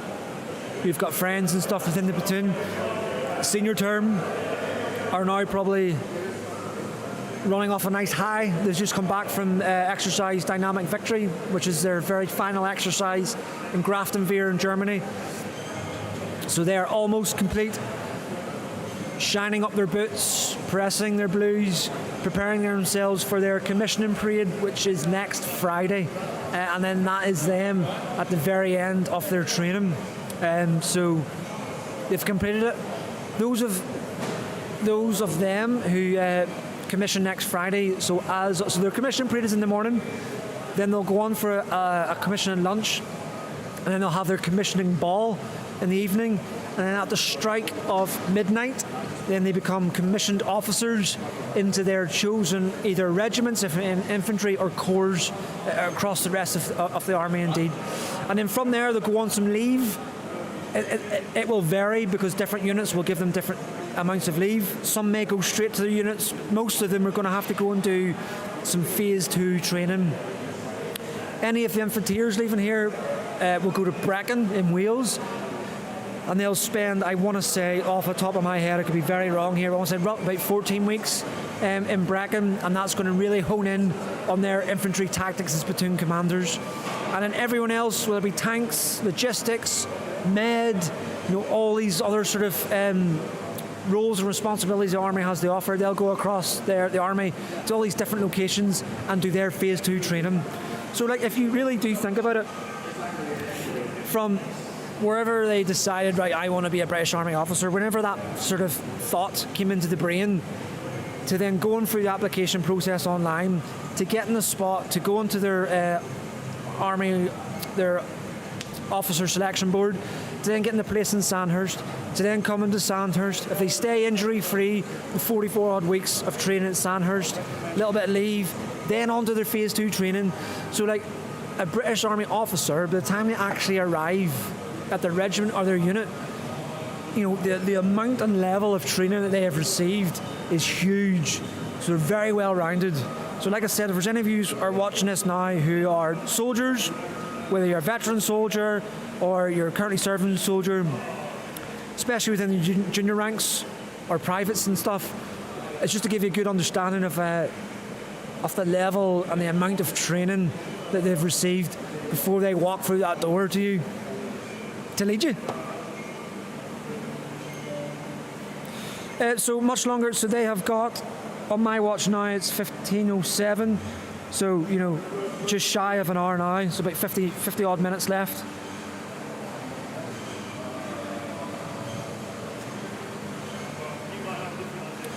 And they've absolutely smashed their target in both mileage and funds.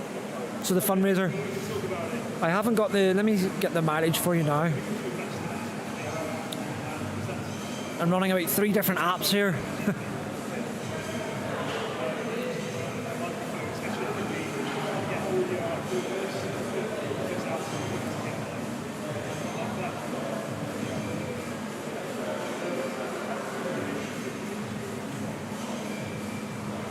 There we go. Right, I've asked the question in our platoon group, and we'll see who's going to acknowledge it. Clearly all the people on the machines aren't going to acknowledge, but there's just below me here, we've got another table that's just tracking all that mileage.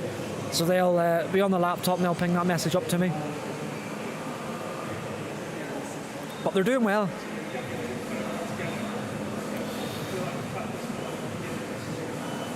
And, you know, the spirits are high. Like I was just discussing there about senior term who are commissioning next Friday, there's a few of the members of the platoon who are down in the gym floor right now who were a part of them platoons. So, you know, that's a big thing for them too. So they're watching their peers commission now next Friday. And you can see right down there, they've got smiles on their faces, they're getting on with it. And they are showing that resilience. And it must be very hard to not only be held back by injury, but then to watch your peers, and it's a testament to how they actually care about each other, because they've asked, not that they would not be able to, but they've all asked to be able to go round to the commissioning parade next Friday to watch their peers and support their peers and cheer them on their commissioning parade. And that must be a hard thing to do, to stand there in the stands and looking at all the troops, thinking that it could have been you could have been there, but unfortunately the injury held them back. So yeah, utmost respect for them. They keep their chins up and they're always got a positive mental attitude, and that's all you can ask for.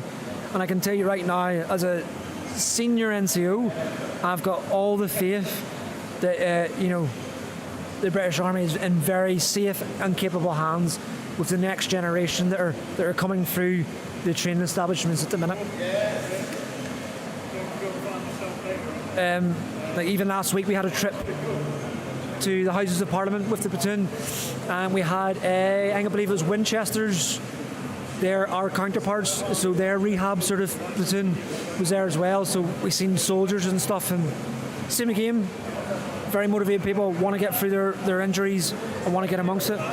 Right, so they're sitting now at 2,186 miles is what they've done so far.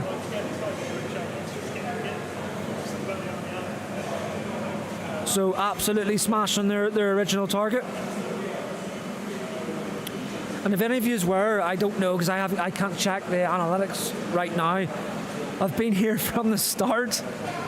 I don't know, it's a hard graph if you have been sat here with me for however many hours we've been going. Because we did have them technical difficulties at the very, very start, but we found their flow. They found their flow. And where we did think we were going to be a bit sort of off to a rocky start, we've got there. Thankfully, no more injuries here. Everyone's stuck by to their own specific training programs, and they're really getting through it. I could foresee a lot of flexibility tomorrow and mobility work before we send them away on their weekend. So if you're connected to anyone down there on the shop, there we go again, shop floor, to the gym floor, and you're going to receive them at the weekend, maybe you can give them an extra treat. Because it's a good positive finish to the end of the week tomorrow. And they'll all be making their way home.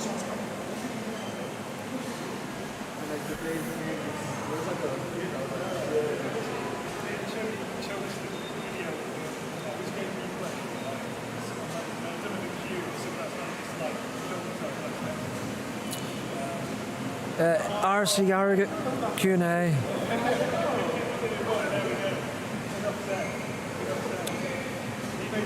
Can I do, so I can't really do a Q&A down there because it's a very different kettle of fish down there. When I say that, you're working with junior soldiers and stuff.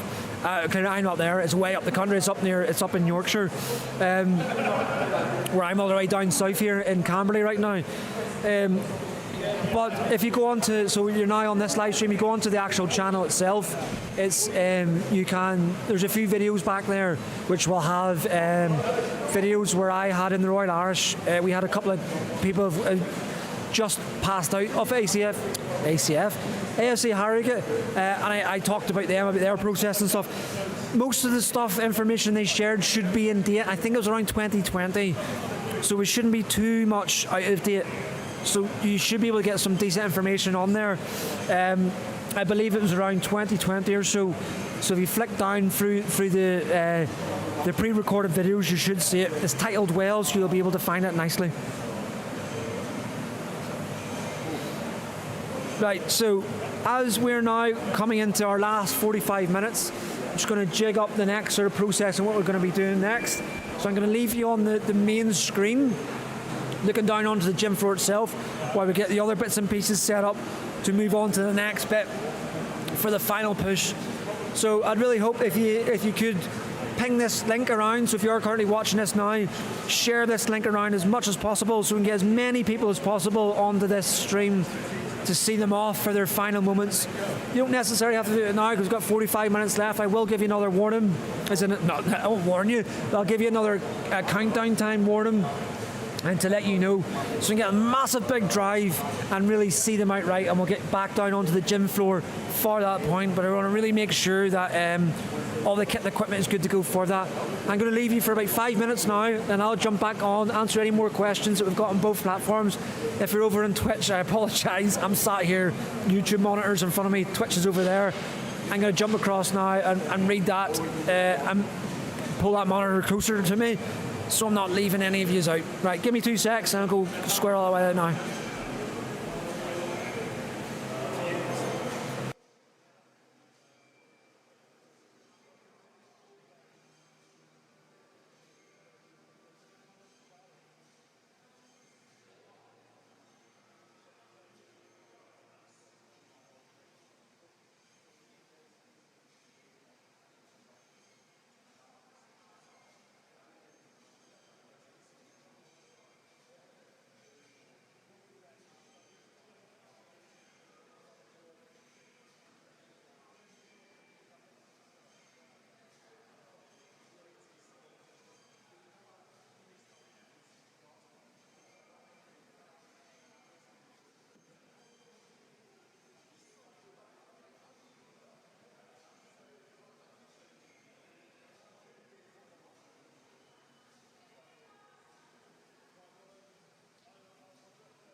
Mic check. Check, check, check. 1, 2. 1, 2, 1, 2. 1, 2, 1, 2. 1, 2, 1, 2. Is that us on? 1, 2, 1, 2, 1, 2. Right. Yeah. Good to go. Wait for the lag. You can, if you're joining us, you'll just see me testing the cameras again. Everything's a big test here. Right, so we're pushing into our final 10 minutes. Wrong. 9 minutes. Time appreciation's very off today. Take us down onto the shop floor.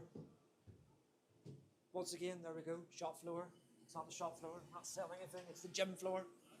In we go. Right. Let's make sure I've got sound. I'm going to sit beside you and we're going to talk about it. I'm joking. Right. 9 minutes, is that right? Right, 9 minutes left. 9 minutes. Right, so 9 minutes it should take me to get all the way to the top here and we'll make our way down. I'm still good for sound. So if you've got anyone here, 9 minutes we've got left for the challenge. Still not seeing himself yet. 9 minutes, we're just going to focus on these beautiful people right now.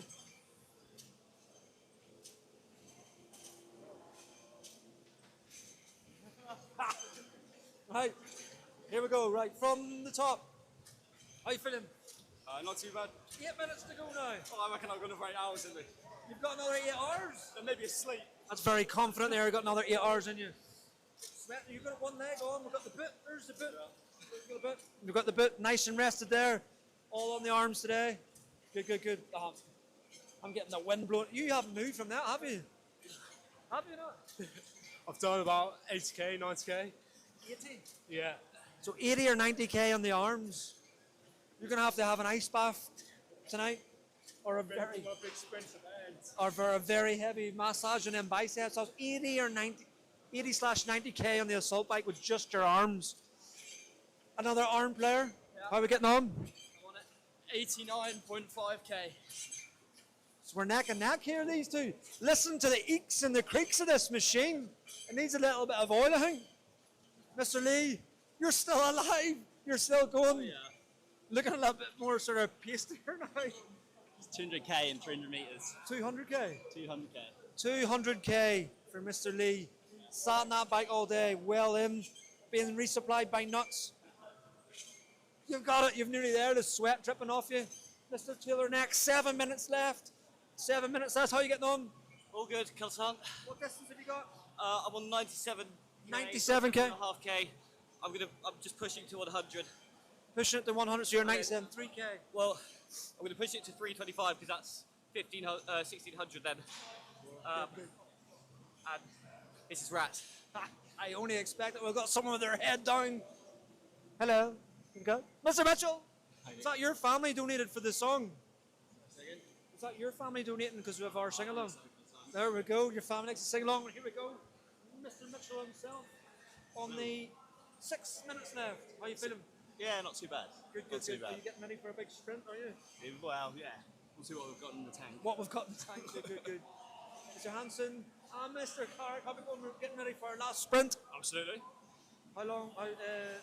Tactically, so you get 6 minutes, coming up to 5 minutes left. What minute are you going into your sprint? 2.5 minutes left, we'll send it. Ooh, you got 2.5 minutes sprint. How long of a sprint are you going for? 1 minute. A 1 minute. Short and sharp. Tip of the spear. Michelle, how we going here, girls? Oh, you were in the zone there, weren't you? Sorry. What are you listening to? What song right now?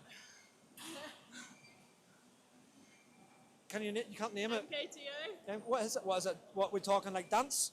Yeah, dance music to get us High through the last tempo. hour, High yeah. tempo.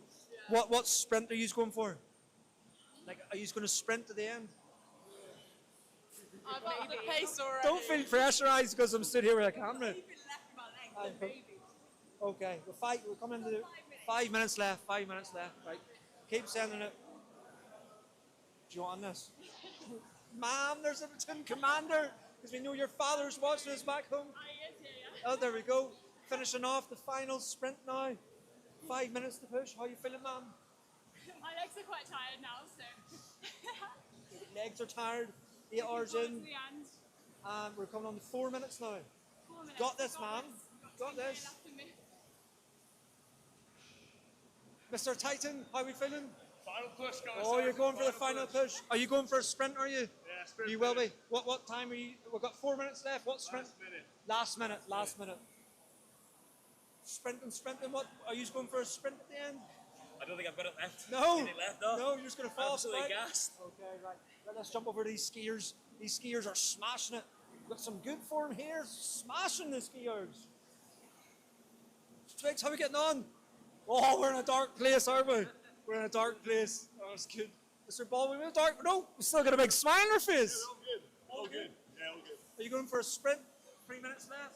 You got 3 minutes left. Yeah, when's your sprint commencing? I can convince Last you whenever. minute? Last minute? Keeper let. When are you going for your sprint? Last minute? Sorry? When are you going for your sprint? I'm not going to use your words. It doesn't matter. Right, who we got? Miss Cochrane here. Mr. Payne. Mr. Highland. Are we going for our last sprint? How are we all feeling? 3 minutes left. 3 minutes left. Dig deep for your last 3 minutes. Here we go. What we like for numbers. Oh, we're all tuning in now for the last sprint. 3 more minutes. Oh, flag. 3 more minutes to go. That's it. Coming in. See if you can push that up. If you can push that up now in these last very 3 minutes. Let's go. Big drive for them. Last 3 minutes.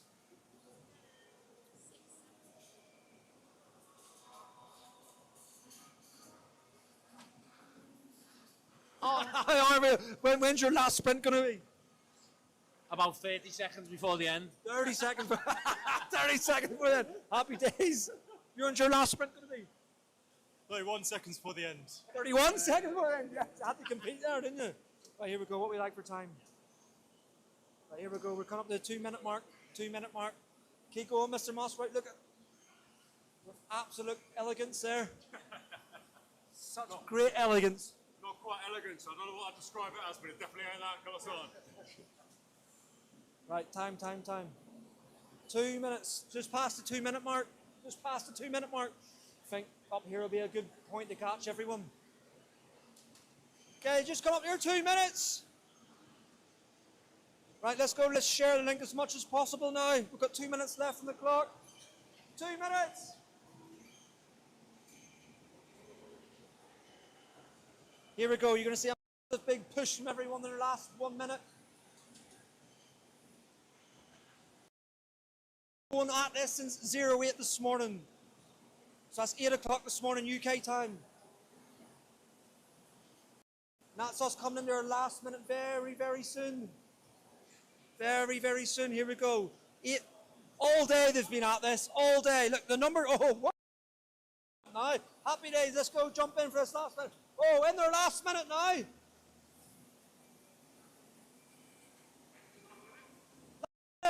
50 seconds. Their last 50 seconds. Look at the determination. Look all day. Mr. Beasley, you're doing me so proud, Mr. Beasley. Go on, Mr. Beasley. That's it, Trip. Let's go. 30 seconds. 30 seconds. Last big push. 30 seconds. Keep going. Go on, Trips. 10, 9, 8, 7, 6, 5, 4, 3, 2, 1. Oh! Happy with that. Good job. Yes. Let's get some final match interviews. And we'll go along the line for the final match. You only have to give me one word. How are you feeling? One word. What? Great. 1 word, not a swear word. Amazing. 1 word, not a swear word. Strong. Oh, nice. 1 word, not a swear word. Buckshy, even better. Fight and talk now. 1 word, not a swear word. Naughty, spelled N-O-R-T-Y. Hello, Thomas Whittingham. There you go. There's good friend chat there. 1 word, not a swear word. Milk. Milk? You were drinking milk from that? Mr. Carrick, you never fail to amaze me. Civilization was built on this stuff right here. Milk. Civilization built on it. Full Right here, fat, milk. semi-skimmed? Whole. Gotta be Whole whole. milk, whole milk. Good. Right. Just wonder how you feeling now. It's come to an end. Good, it's good. I feel very proud of everyone. Yeah, no, Yeah. it's good. You've done Good really, effort. really well. And you've done it, and I'm going to go up now and confirm all the sort of final numbers of everything. But let's do it. Right, good. Let's go on up here. We'll take us back up to the top, and we'll shoot down. In fact, how long? Well, in fact, this is the main part here.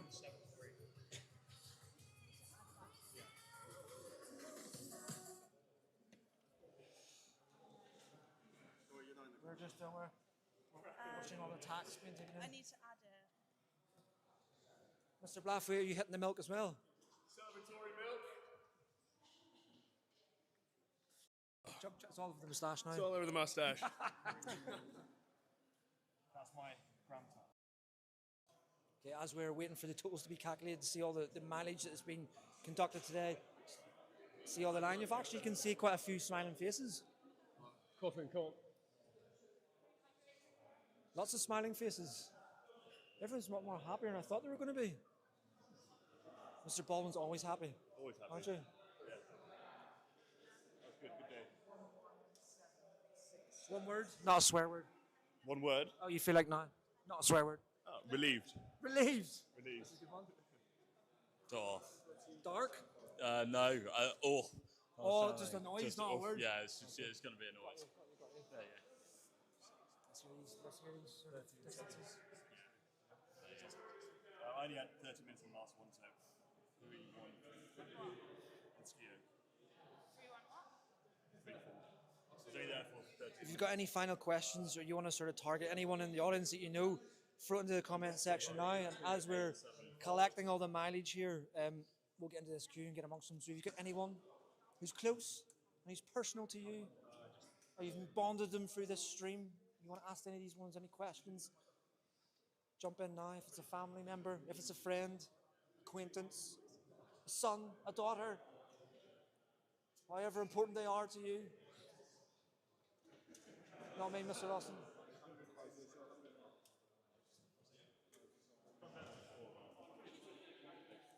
You give me your one. Why are you trying to run away from it? No. Are you in rag, are you? Sorry? Are you hurting? Oh, yeah, no, I'm clipped. Completely clipped. What was your dog's name again? Beans. Beans. Beans, I think Cock Spaniel. Is proud. Huh? I think Mr. Beans is proud now. Well, I don't know. Beans, Cock Spaniel got tons of energy. Probably run rings around me. Do this all over again. Especially on these, definitely run rings around me. Hey, what's your first meal that you're going to do? Sorry, the first? Food that you're going to have after this, like proper food? Steak down the pub, I reckon. Steak? Yeah. Straight down the pub.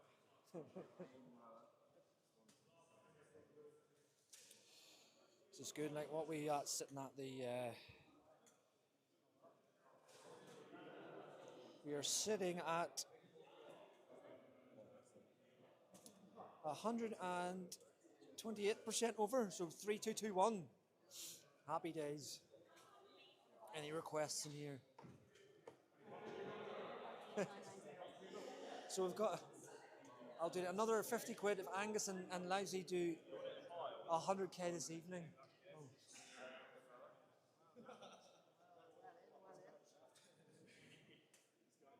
Raise now, colour sergeant. User sitting now at, I've just came off it.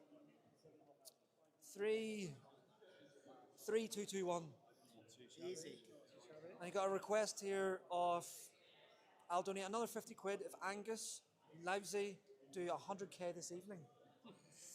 Is that one who's doing that? Between them? Who's done that? Oh, Mr. Long. That's pretty straightforward, isn't it? Where is he? Mr. Long here, is he? That's where he's done it from. Are we tracking that from? The number's going to get sent over now. But as in, like, is that digital donations or physical? Physical and both. They're all physical and digital, yeah. Johnson's got the QR code and there's a couple of people put £20 notes in. Yeah. Oh, so there'll be more added to this then. Yeah. Happy. Right, let's go on. We'll catch more while this queue dies down because we want to find out what your actual full-on thing is. Let's go all the way down here. He's trying to dodge the camera. All right, Colour Sergeant, how are you? How are you feeling? Yeah, wobbly. I think is the best way to describe it. The rower We'll and keep the it ski. close to the bike in case you need to hold on to Rowers something. and the skis just take it out of you completely. Yeah. It's this whole body workout. What food are you gonna? What's the meal of refueling going to be tonight? Probably pizza. Pizza. Good call. Good call. Yeah. Anything specific? I think I've got half of a Costco's pizza left. Well, you're going to do that for the survival mode before you even get to the actual restaurant to get a proper Yeah, pizza. probably. Yeah. Nah. Domino's, yeah, something Good- like that. Good work. Good work. Something, See you're something hanging. carb heavy, fat heavy, salt, all of that, all the good stuff. Give me all the fancy stuff. Right. Let's go up. Let's go up.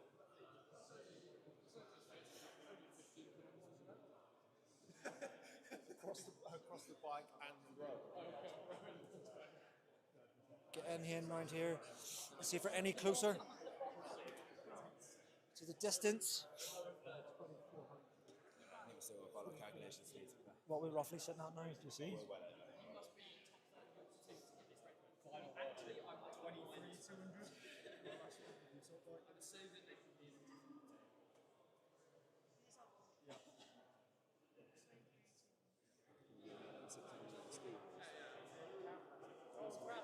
Give us a wave. Give us a wave. Keep filming. Hello. What's wrong with you, mate? You're my go-to guy for the Bishop Corinth camera. Funny guy. He's getting selection. Oh, you're You're hanging out, are you? Right, how we going? And I did 3K on the bike. Pretty strong.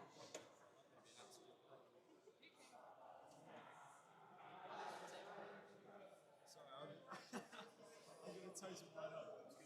No, let's get the calculations in. We've not got a lot of people left. Got 1, 2, 3, 4, 5, 6. How are we getting on down there? Are you all to give your distances in as well, are you? You're last, are you? Yeah, I'll be last.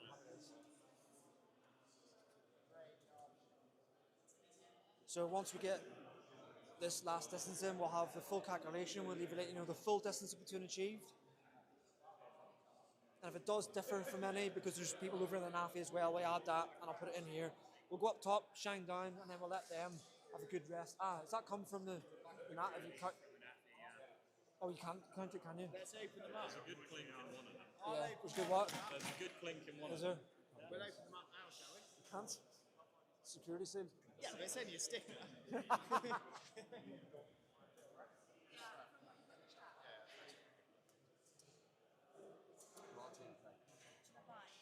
Last. Yeah, and 1K on the rower and 1K on the skier. This is the last 1K calculation on the rower, being shown now. 1K on the skier.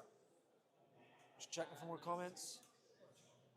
We're good. Let's see the final distance. 19K on the bike.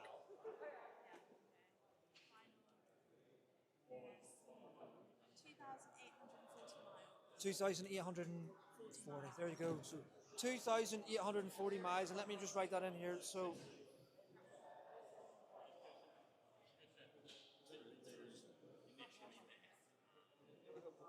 So 2,840 miles. Let's go upstairs so we get a good shot of every whole platoon from the perch up top.